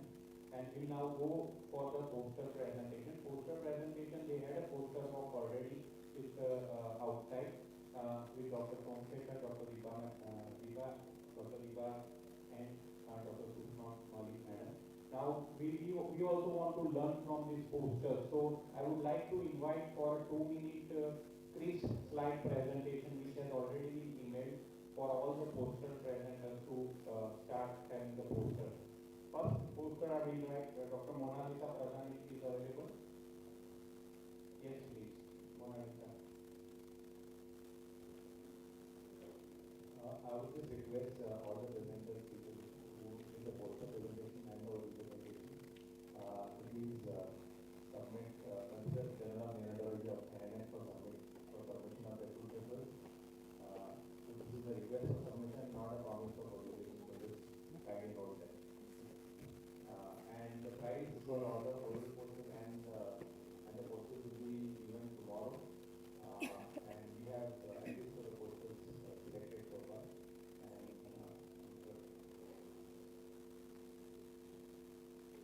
Slides in the screen.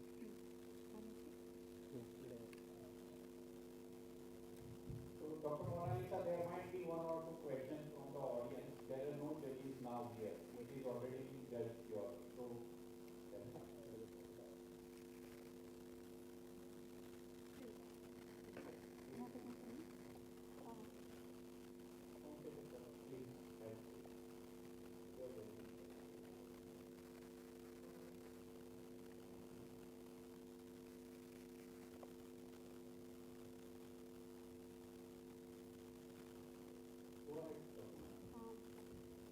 Good afternoon everyone, I am Dr. Mona Lisa, presenting a poster Knowledge, Attitude and Practices associated with Kangaroo Mother Care among mothers in the postnatal ward and neonatal intensive care unit of a tertiary care center with my moderators Dr. Usha Devi, Dr. Tanishri Sahu, Dr. Tapasam and Dr. Pankaj Kumar Mandi sir. Coming to introduction, Kangaroo Mother Care is an effective and evidence-proven low-cost intervention that improves the survival and growth of premature and low birth weight neonates. Despite having robust evidence and KMC, there are multiple disbeliefs regarding the practice of KMC among the parents and other attenders. So our objective is to assess the knowledge about KMC among eligible postnatal mothers in the postnatal ward and neonatal intensive care unit of a tertiary care center. The setting of the study is neonatal intensive care unit and postnatal ward in tertiary hospital, that is AIIMS Bhubaneswar. The study is descriptive for a 6-month study. Study period is from November 2022 to December 2022. Total enrolled eligible babies is mother are 122. Data and demographic variables, knowledge, attitude and practices among mothers giving KMC taken by structured questionnaire. We have given a structured questionnaire both in English and Odia, local language of Odisha, to the mothers. The demographic variables we have taken.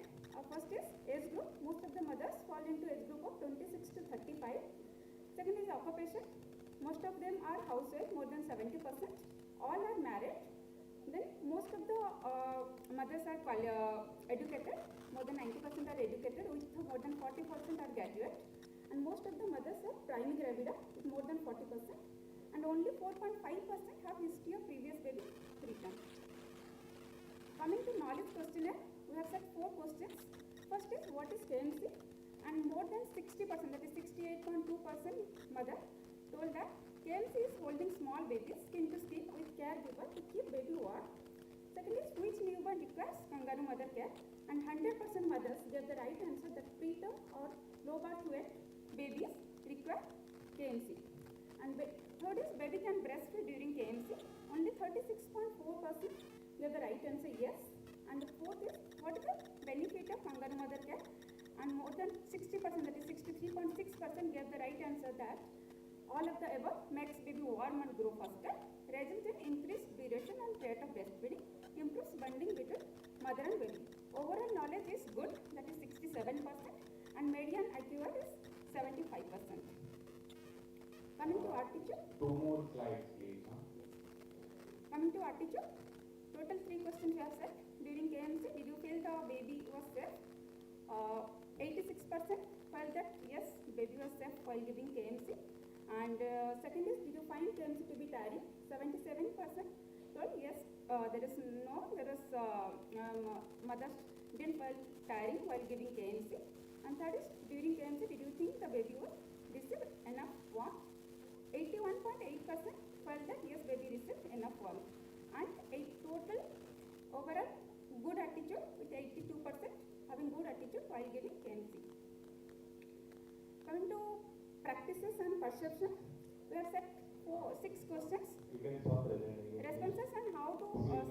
You can stop presenting. 2 minutes are. So the next presenter can come up, please.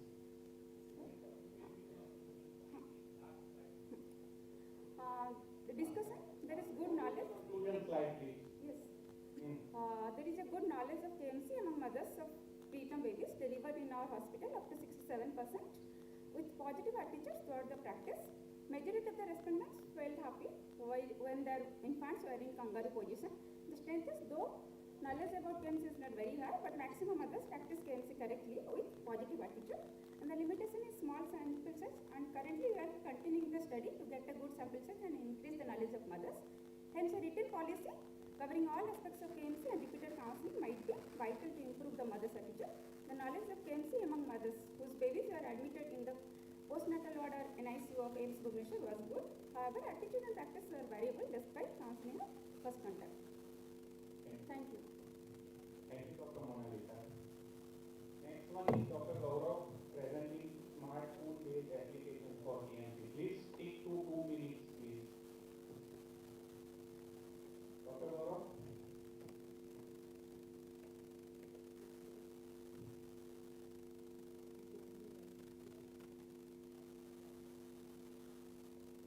Then Dr. Pranita will be present. So please be ready.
any chair? Yes, please. You can start. Gaurav, you can do it afterwards.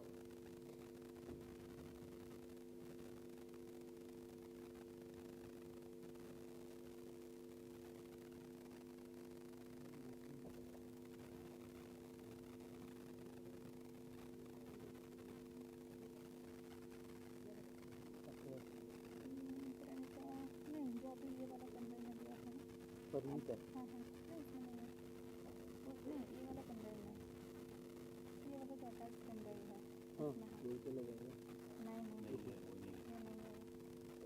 वो नहीं है। ये नहीं है मिला दो minute है। हाँ हाँ जल्दी कौन सा? ये वाला जेंट्स के वाला हाँ हाँ उनके मतलब तक मिलेगा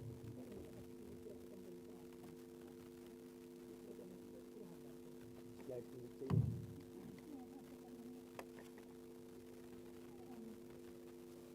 Very good evening. I'll be presenting on knowledge, attitude and practice of nursing staff in a tertiary care center about kangaroo mother care, a before and after comparative study.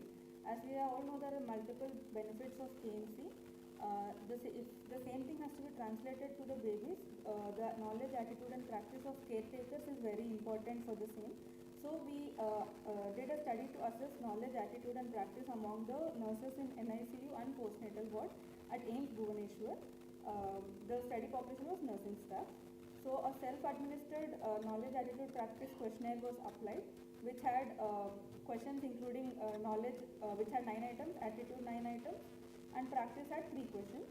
And then educational training was done to the nursing staff, which included class and also a demonstration of KMC, including live demonstration and also video demonstration, following which the same questionnaire was reapplied. And for statistical analysis, outcomes were assessed as proportions. Statistical analysis was done using paid t-test.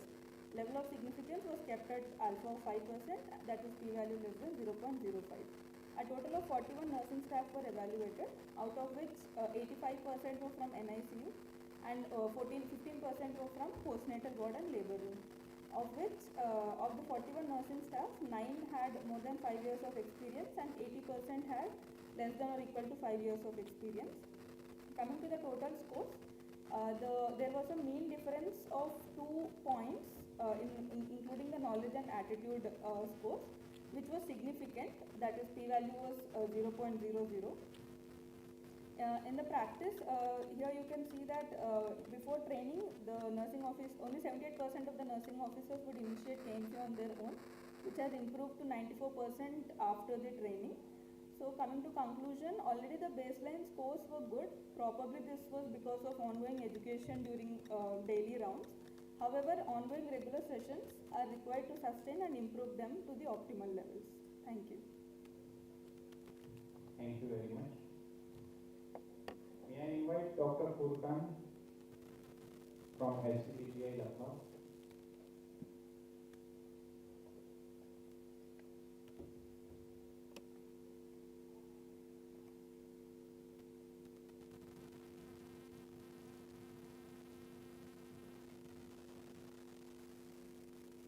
Then Dr. Uma Shankar Gupta, your next visit. You can come forward.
तो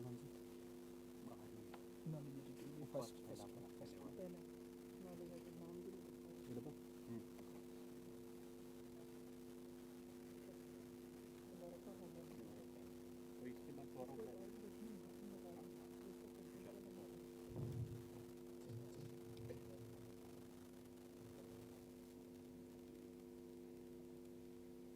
Good evening all. The topic of my presentation is knowledge, attitude and practice of immediate kangaroo mother care among the healthcare workers, that is the doctors and nursing staff from the North India. The immediate kangaroo mother care is the starting of kangaroo mother care immediately just after birth, and it has potential to save about 1,50,000 live births each year from the worldwide.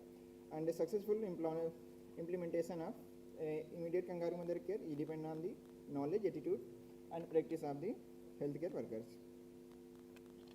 So objective of my study was to determine the knowledge, attitude and practice of immediate kangaroo mother care among the healthcare professionals of the Department of Neonatology in a tertiary care center from the North India. The method of for this study, this is a cross-sectional descriptive analysis in the Department of Neonatology among the doctors and nursing officers. For this study, the healthcare professionals were interviewed using a pre-structured and questionnaire from 3 domains: knowledge, attitude and practice. 6 questions were in the knowledge group, and in the attitude domain 5 questions and 4 questions in the practice group. And the knowledge question were scored as a correct or incorrect as the standard answers. And the attitude and in the attitude and practice question use as a Likert scale. For the attitude question, we use from the strongly disagree to strongly agree, and give from 1 to 5 marks. And for the practice, 1 to 5 marks from the when to KMC use, like never and from always. And for the practice and attitudes, the summation score was calculated for the final score.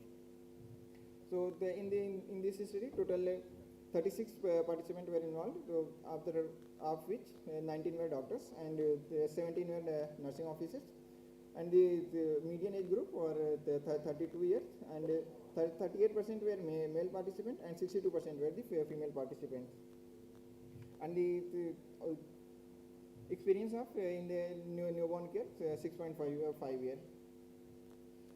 This is the attitude and practice question which were given, which will be given for the study. And in this study, the knowledge domain 94% were correct answer, and the favorable for the 80% in attitude, and the one is 57% in the practice group. So the conclusion of this study, there is the apparent knowledge and attitude among the healthcare professional is satisfactory. However, there is a lot of scope to identifying the barriers for the deficit in the practice group. Thank you.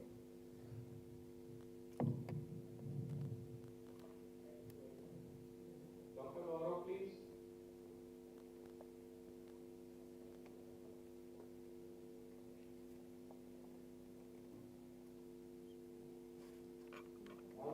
I would like to ask Dr. Uma Shankar, Dr. Shruti and Dr. Isha to be ready afterwards. So that's the last 3 months.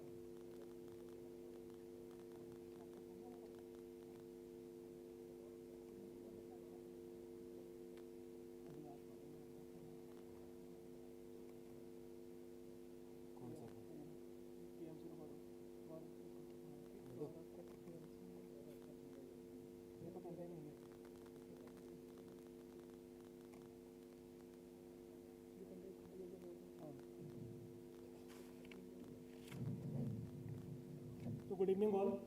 Sorry for the technical glitch. My poster presentation was on smartphone-based applications regarding kangaroo mother care. It was a descriptive observation study.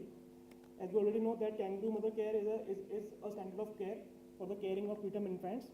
However, there are various barriers for the KMC, one of which is the lack of awareness and lack of learning resources for the caring parents. So the aim of our study was to generate the data regarding the smartphone availability of smartphone-based applications for KMC. The keywords were the Google Play Store and Android Apple Store were searched with the keywords of KMC, kangaroo care, and kangaroo mother care. So in the results, we had 3 apps available on Google Play Store. One was the Kangaroo Doctor app. It is the initiative of the NHM Kozhikode, and it provides authentic information regarding the pre and the postnatal care. Second app was the KMC MIS app. It is the initiative of the government of Bangladesh. However, it requires some user login and password, so the details of this app could not be accessed. Third app is the Kangaroo Care app. It is basically the app of Kangaroo Care Hospital, and it provides the information regarding the hospitals supporting the kangaroo care. On the Apple App Store, there was a single app named the Zaki app. It is a freely available app which tracks the baby's progress over the course of duration. It can track baby's growth, development, kangaroo care, and skin-to-skin contact. It also helps in monitoring type and volume of feeds, and it can also help in forming the support groups for the caring parents. So these are the screenshot of the app, figure 1 to 6. So apart from these 2 apps of the AIMS and WHO, that is the STPs and the Essential Newborn Care app, these are basically for the training purpose for the healthcare workers, and one website, KMC Initiative, that is also available free of cost, that provides information regarding the preterm care and the KMC for both caregivers and the healthcare workers. Apart from this, a paid online platform named On Top is also available for the training of the medical graduates. So there aren't enough smartphone apps to support caregivers for the KMC. Smartphone-based solutions can be a cost-effective way of providing a reliable and technically sound healthcare information and knowledge. The ubiquity of the smartphone access can offer a platform for monitoring of babies on KMC, and the availability of a good smartphone-based application can be a useful tool to encourage caregivers for the KMC. So this study opens a wide scope for the development of smartphone-based applications as a guiding source for the caring parents. Thank you. Thank you, Dr. Gaurav. I now request Dr. Uma Shankar Gupta to come up on the stage and present this poster.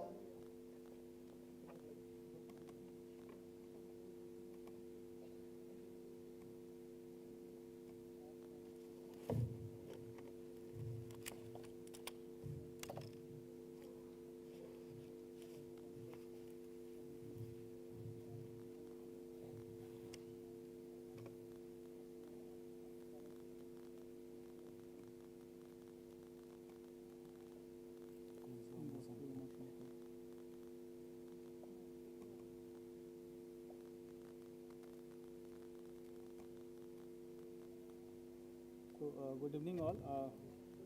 Our aim of study to look for the literature on which are available on the immediate and early KMC and do a narrative review and its effects on neonatal morbidity and survival.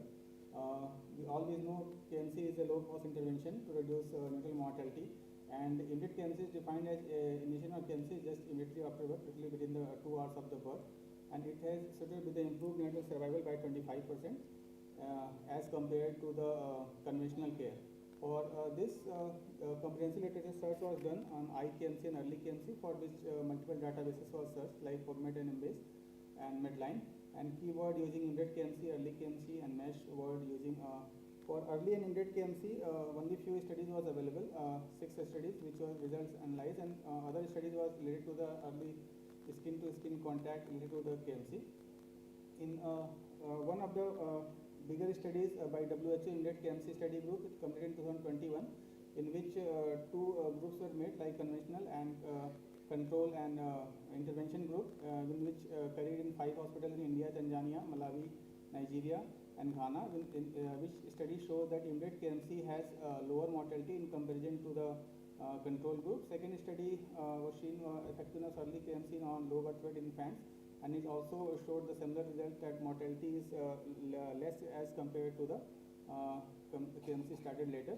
And the third study showed that average weight gain was more in group which has this infant received KMC in immediate or in early first week, within first week. And Dev Pandya, one study which was carried within the first week of the study was a prospective cohort study, and this study shows that these neonates have less episodes of feed intolerance, reduced hospitalization stay, and reduced time off to increase the full feed. And fifth study was Sindhu Sivanandan, in which KMC was studied within the 24 hours, and early versus late KMC results was seen, and the results showed their reduction in neonatal mortality in early KMC. And fifth study, in which immediate skin-to-skin contact and physiology on cardiorespiratory stability was seen, and mean heart rate and respiratory rate and temperature was more stabilized in intervention group than control group.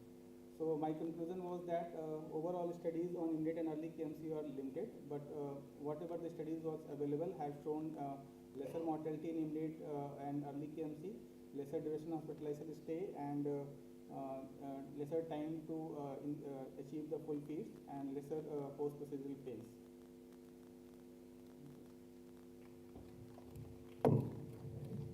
Thank you, Dr. Umashankar Gupta.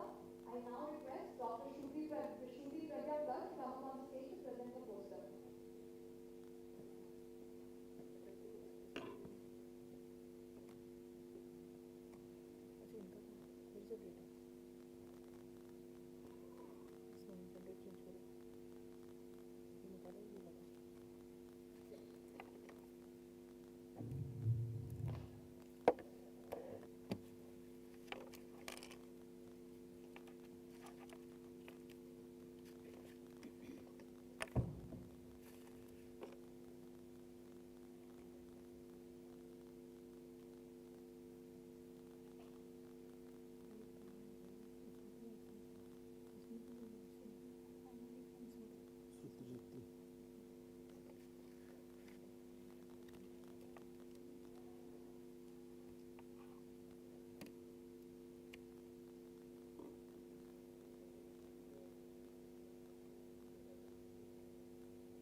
I request Dr. Rifta to come up on the stage and present the poster. Due to some technical difficulties, we'll ask Dr. Shruti Pragya to present it after her.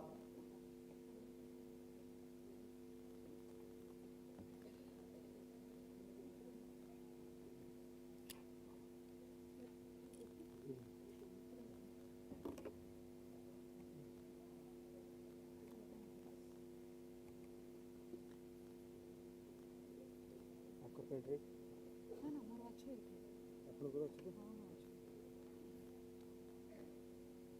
আছে না এটা না সেটা main বেরোଥିଲା না এগুলো দুটো সে copy পয়সা আসলে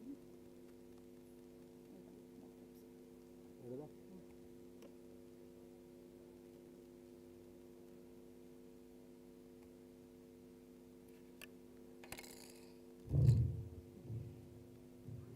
Good evening, everyone. I'm going to speak about kangaroo mother care for elderly preterm neonates during OPD visit in our hospital, that is KIMS Bhubaneswar. I did my study under Dr. Santosh Kumar Panda. The main objective of the study was to implement KMC practice for preterm NICU graduates at first follow-up visit at our OPD. This is the picture of our OPD where we made a KMC corner for the NICU graduates. We came for the first follow-up visit in our college, and the study of the duration of the study was from 1st of December to 15th of Jan 2023. The number of preterm neonates we studied were around 31, and the mean birth weight of those babies were around 1236 grams. The OPD visit mean age was PMA around 36 weeks. 8 out of those 31 neonates, presented with cold stress and treated, and one unit presented with mild hypothermia. We initiated KMC for all those babies, all those 9 units, and then after initiation, before initiation, the temperature recorded was after 30 minutes was 36.6 degrees Celsius, and after 1 hour was 36.64 degrees Celsius. All babies became euthermic after almost 30 minutes of KMC and were disposed from our OPD. The benefits of this study was that it was a cost-effective intervention to prevent hypothermia, and it motivates the mother and the family members to continue home KMC, an important step in promoting the importance of KMC among public. The limitation of a study was that the sample size was little small and less number of nursing officers and the need for private areas in OPD is required. So the conclusion of my study was that KMC in OPD is feasible and very beneficial to preterm neonates for better temperature stability. Only that we have to even more explore the benefit of KMC in OPD. Thank you. Thank you, Dr. Ritva. I now request Dr. Shruti Raghu to present the paper of poster.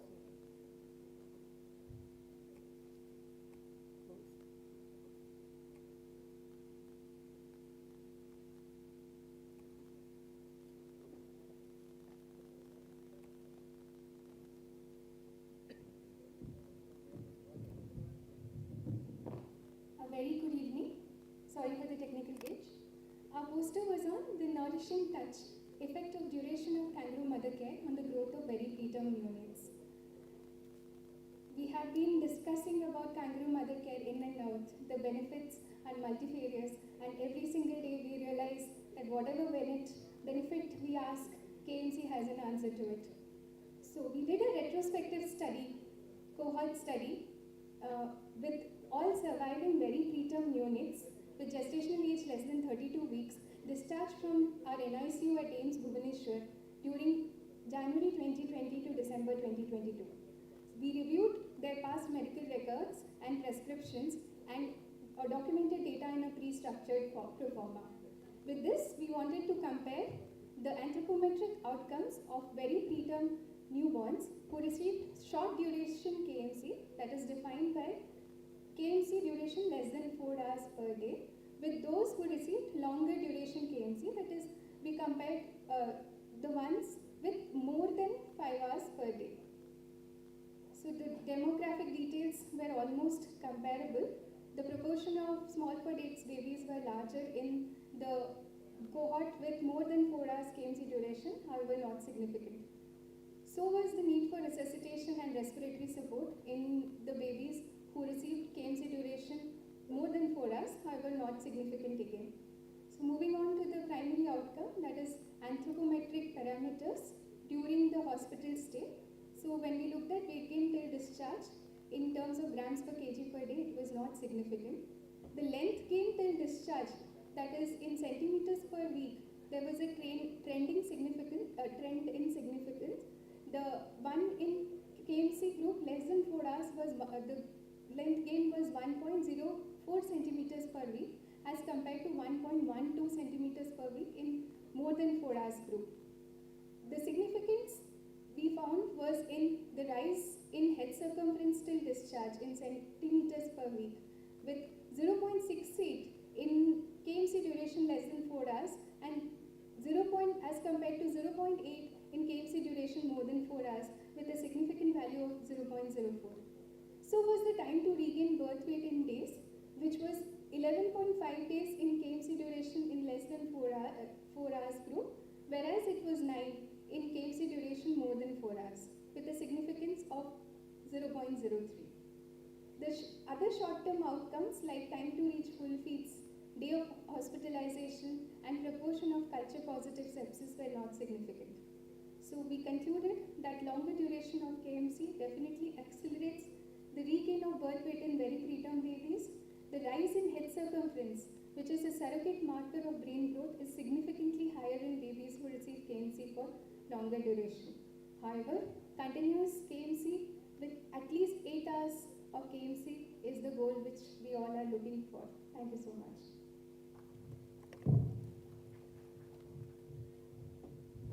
Thank you all young researchers, and a special thanks to Dr. Ravi Parekh sir. The results for the paper and poster presentation will be announced tomorrow. We will now move on to our next segment, which is a free paper presentation.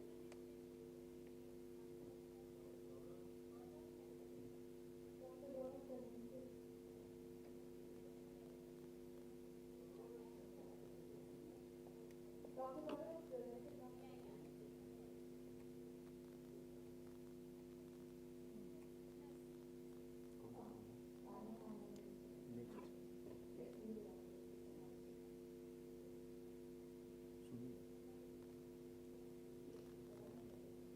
Swami. Swami. Swami. Swami is pending. Miss Swami. Miss Swami. Yes. Come.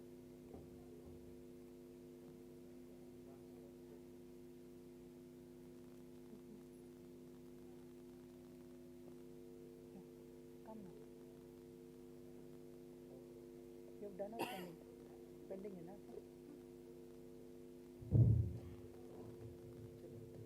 We request Ms. Somi Karnakar to come present her poster. Thank you, ma'am, and good afternoon, everyone.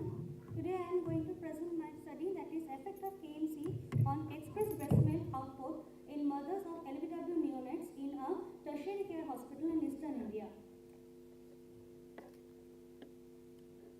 So we all know that kangaroo mother care is an universally available and biologically sound method of care for all neonates, but in particular for our preterm neonates. It improves the vitals as well as the breast milk output in the mothers. So we try to evaluate the impact of KMC on amount of excess breast milk among the mothers of low birth weight neonates. For that, we took the infant mother diet admitted in our NICU with birth weight less than 2000 grams from 1st September to 31st December 2022. The baseline characteristics were collected on a structured proforma and analyzed using descriptive statistics. Change in milk output after initiation of KMC were compared between day of life 7 and 14 using pair t-test.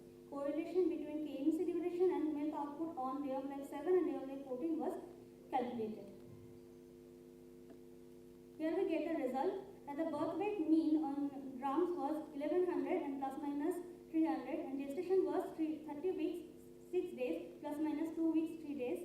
Most of the babies were male, and 88% was SFD and 82% was out of respiratory support on day of life 7. The median KMC duration on day of life 7 was 0, which increased to 5 on day of life 14, and median milk output on day of life 7 was 106, which increased to 181 on day of life 14 after initiation of KMC in the mothers who were not doing KMC. So we got a significant value, significantly higher breast milk output, which was P is equal to 0.001, and there was a moderate correlation of 0.47 and p-value of 0.017 between the duration of KMC and milk output on day of life 7. So as the study suggests that most of the milk output, maximum milk output is found on day of life 5 to day of life 7 after delivery, but our study showed there can be significant improvement of milk output after initiation of KMC by day of life 14. However, KMC duration and milk output did not have strong relation, probably due to our small sample size. So we can conclude to say that KMC should be initiated in all the mothers and should be continued throughout the postpartum periods, so that the mothers should have a better milk output, which is very vital for our neonates, especially the preterms. Thank you.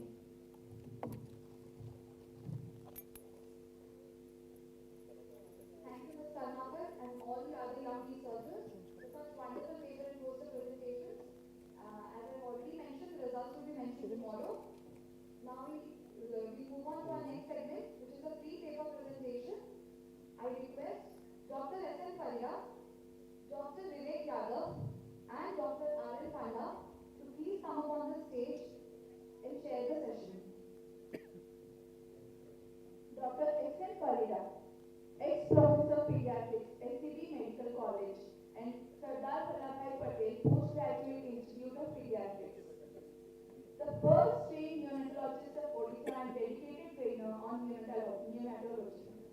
Bags many awards to name and even after retirement, involved in quality newborn care in Qatar. Dr. Vivek Yadav, he's a national advisor in the Norway-India Partnership Initiative. He's actively involved in the policy planning and implementation of newborn and child care throughout the country. And has exerted special focus to the economically advanced group state. He has over 20 years of experience in clinical practice and he's providing technical support to state and national government. Dr. R.N. Panda, ex-deputy director DHS Odisha, at present working as advisor in NHF Odisha for 15 years. He has been involved in establishing SNCU, NVSU and lactation management centers. He has been actively involved in training for newborn and child health and even at 76 years, he is active and performing all the child health activities in state. This we begin the next session. ठीक है वो करेंगे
Good evening.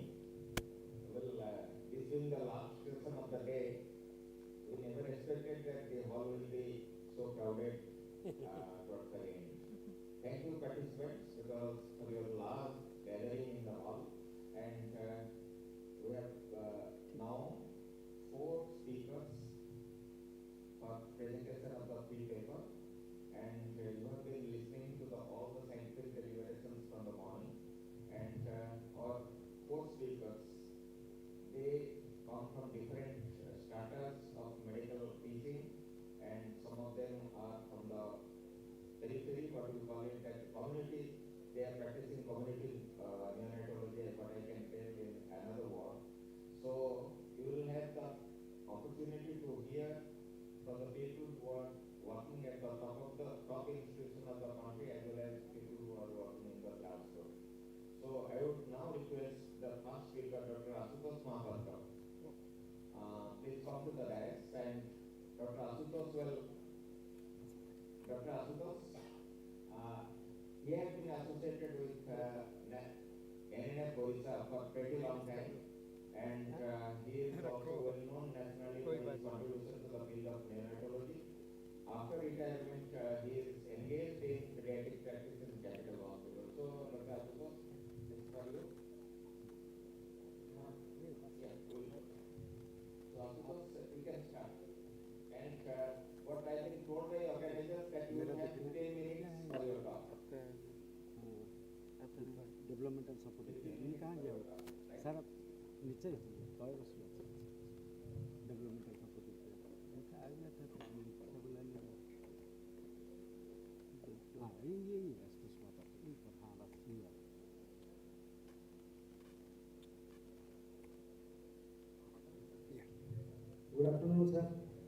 Good afternoon, everybody. So, first of all, thank you all the organizers to give me the opportunity to tell. So, my topic of discussion is developmentally supportive care. As you know, prematurity and low birth weight is very rampant in India and are the leading cause of premature death and neonatal death worldwide. And in India, like situation developing countries like India, we get a higher proportion of low birth weight and premature babies. So direct complication of prematurity is, we know it is anemia, hyperbilirubinemia, and brain hemorrhage, feeding difficulties. All these things come, but these are not important. If at all they survive also with our care, they suffer they are unable to realize the full developmental potential, and the consequences may be associated with cognitive development, delayed cognitive development up to 10 to 35%, learning and behavioral disabilities, autism spectrum disorder 35%, ADHD 10 to 20%, like this. So learning and emotional disturbances also. So in this case, so not only KMC is required, but developmental supporting care is very, very essential to have our qualitative newborns, premature babies. So the Global Sustainable Development Goal aims at reducing neonatal mortality to 12 for 1,000 populations, live births, or less for each country by 2030.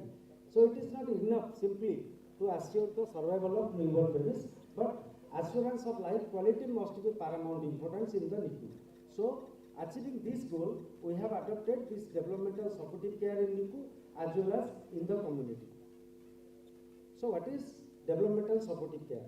This definition is care of an infant to support positive growth and development with allowing the stabilization of physiological and behavioral functioning of that baby. So providing support to the development needs of a baby in a neonatal unit within the framework of medical treatment and nursing care simultaneously.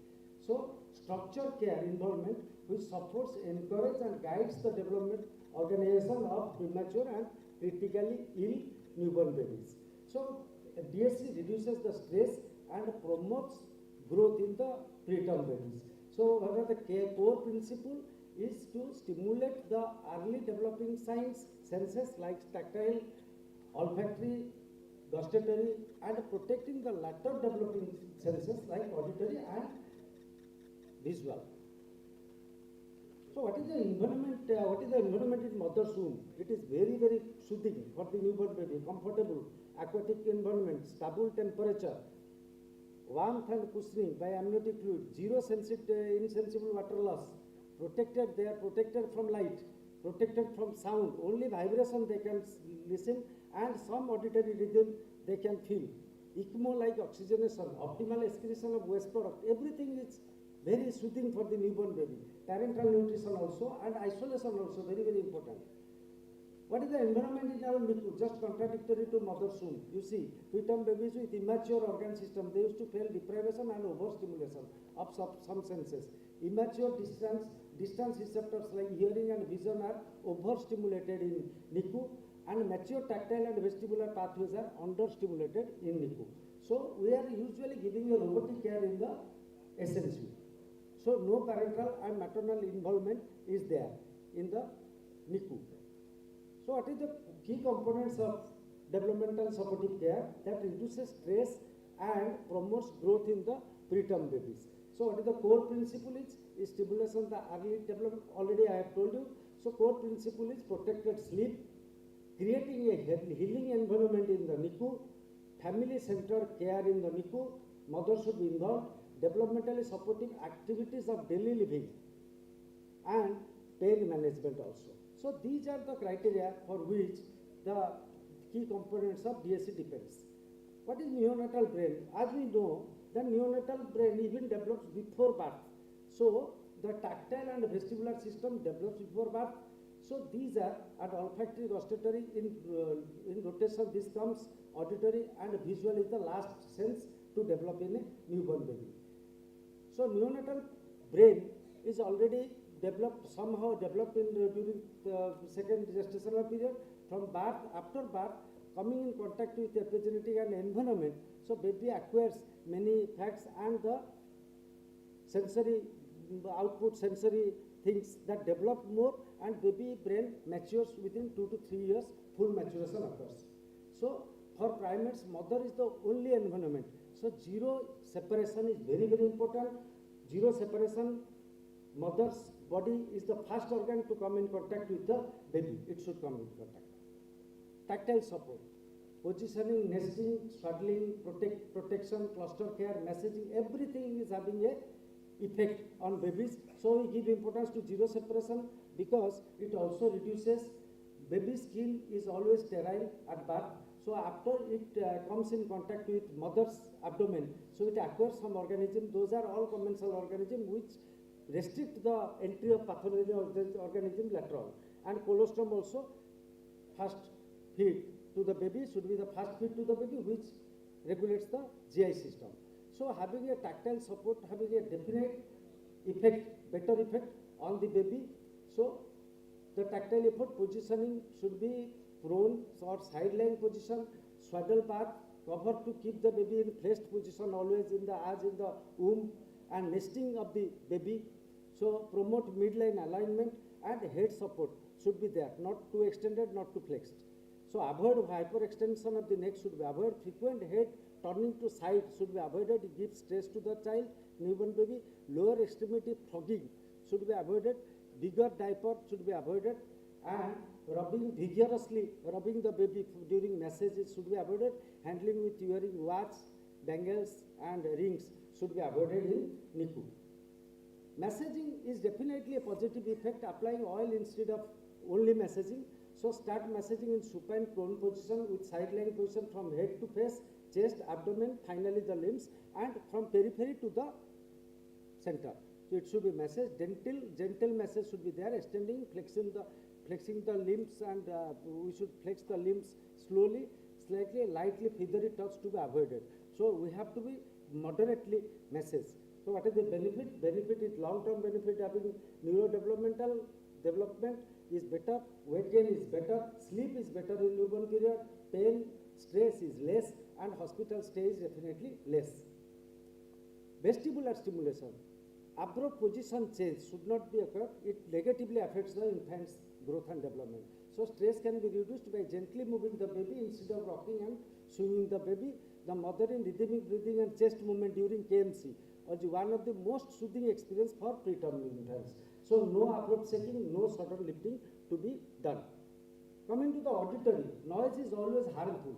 We know stress, it produces stress, it reduces sleep, hearing loss occurs, intraventricular hemorrhage, periventricular leukomalacia also may occur, lowers intelligence in the baby. So in utero, 40 to 60 decibels are only heard to the newborn baby. But in usually noise level in NICU is 50 to 80 decibel, and we are seeing the orchestra outside that is around, I think it is more than 100 decibel. So levels more than 90 decibel for long times hearing loss is a must. So interventions, what are the interventions we can do? We can decrease noise in the NICU, we can decrease the monitor noise. So we can advise the companies to produce such machines so that the sensor will be there near the baby and the buzzer will ring somewhere else, so that unnecessary NICU inside NICU will be silent. So speak softly near the baby. Rounds and reports away from the bedside we should do. We should discuss outside the bedside, and mobile to be in vibration mode always. Decrease telephone and intercom sound in the NICU, and lifting of chair instead of dragging. So dragging produces a much more sound. So auditory stimulation, soothing voice of the mother, sweet sound, light music, definitely these things improve. So light study is being done, so it gives a better result. Soothing music, voice of the mother is the main thing, the newborn baby that enjoys.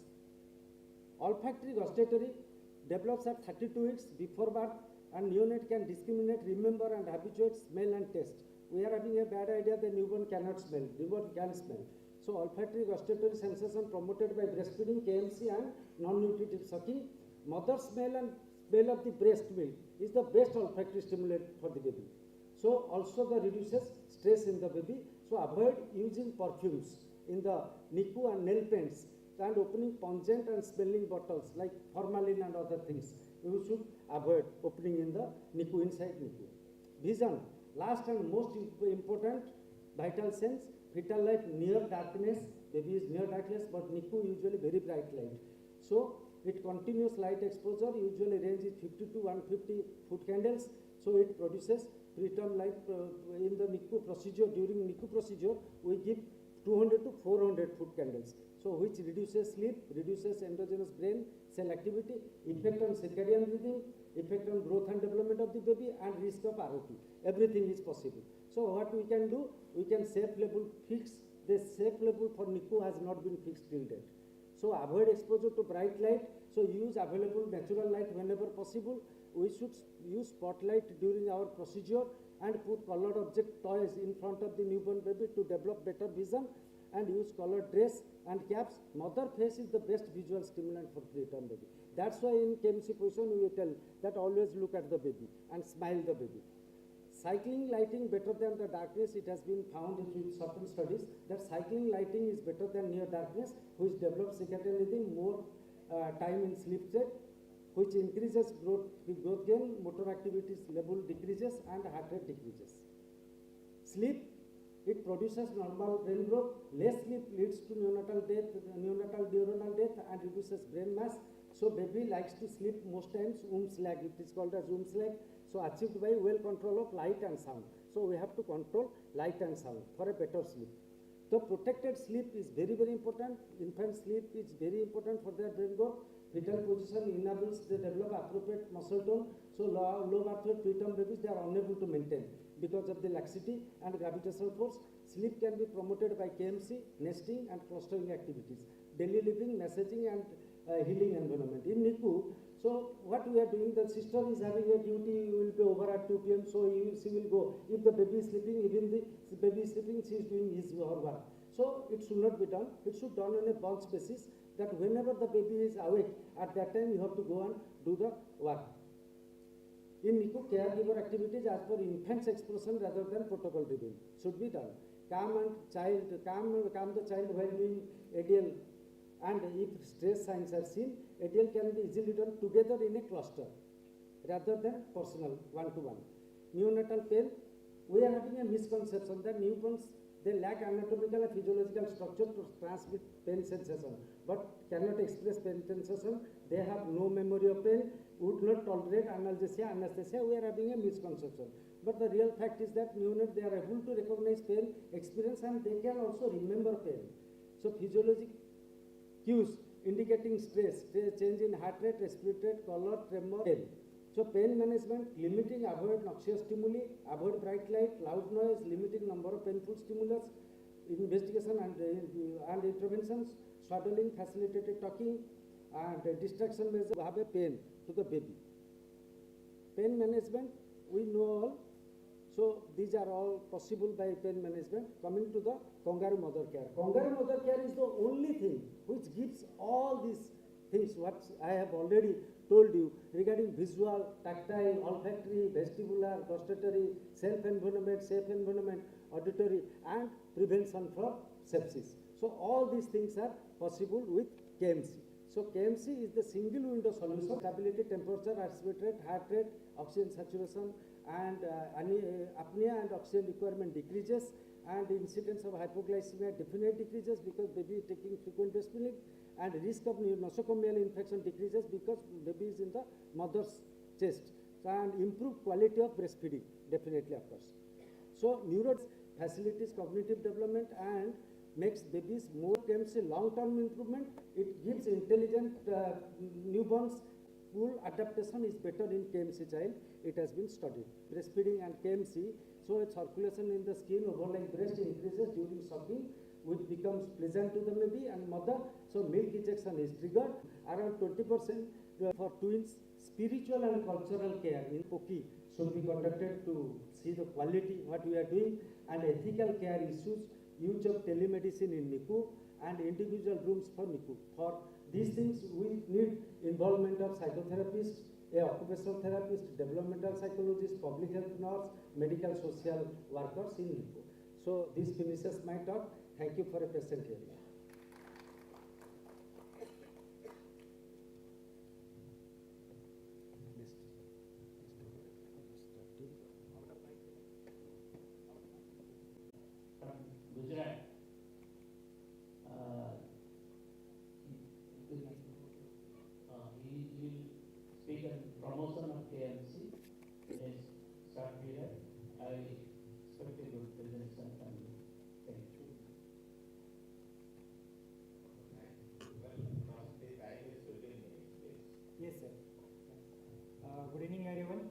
So just a clarification from my end.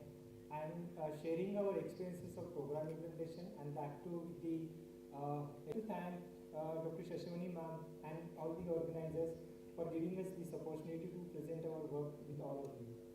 And second, I would also like to congratulate and thankful to all the like civil society organizations in Gujarat, Uttar Pradesh, even the medical institutions, teaching institutions, and the development partners who are continually advocating for KMC and even supporting the various health systems, whether it is Uttar Pradesh, whether it is Odisha.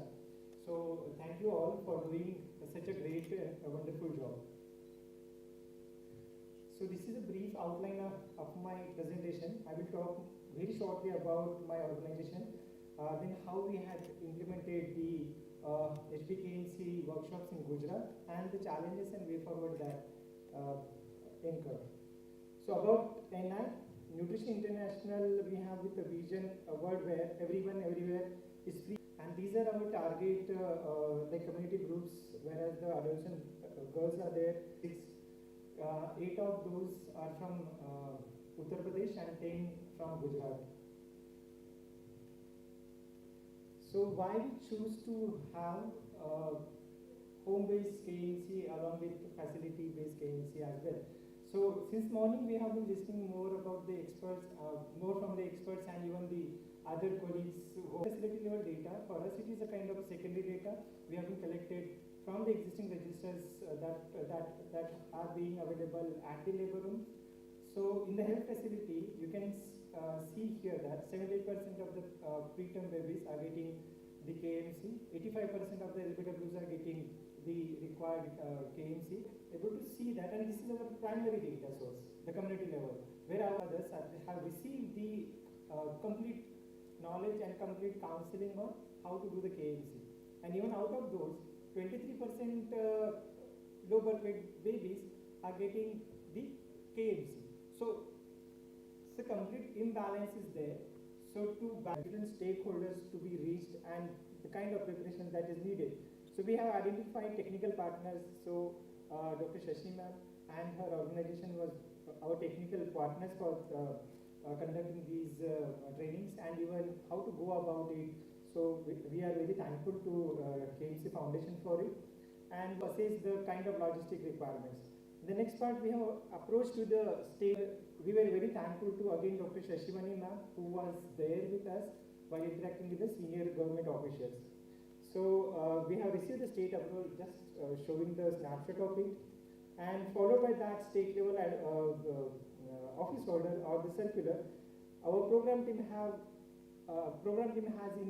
interacted with the district officials, and similar kind of planning they have discussed with the district health officials. They have finalized the trainees, venue, workshop, and master trainers. And these master trainers were included, also include the block medical officers, 52 block level health supervisors, some of the program manager cadre from NHN, and also the facility level supervisor. Lecture methods and demonstration of KMC, then showing the participants the interactive videos, and group activities was also there, and the question and answer sessions. So this would be my last slide. So what kind of challenges that we but thankfully both the state governments have supported us a lot in that sense. Definitely, I think even in the morning session also, many of the experts, they have mentioned the need of lack of data to come up with the decision making. So definitely, it is instead of the lab and simultaneously the supportive supervision by the respective supervisor, we have to do something on that. Lack of required resources, obviously the budget part, then the training materials, there is getting the master trainers, and getting the master trainers on a timely basis. That was a real challenge for us. So way forward would KMC related activities into their own geographies. Capacity building, definitely we have created the master trainers, so with the help of them we would be training all the frontline workers from these 18 districts. So so far we have completed the cascade mode of training in 25 different blocks of Gujarat. Supported SIPO region, like I mentioned earlier, from there, those critical indicators are not there. So we have to advocate even with this part, the budgeting part. So I again really congratulate the Health Department of State Odisha and the NIPI team also for taking that initiative and getting the additional resources in the form of innovation fund under the NHM PID. So it was really a good, I think, step, and we will be also getting that kind of learning from you. So these are some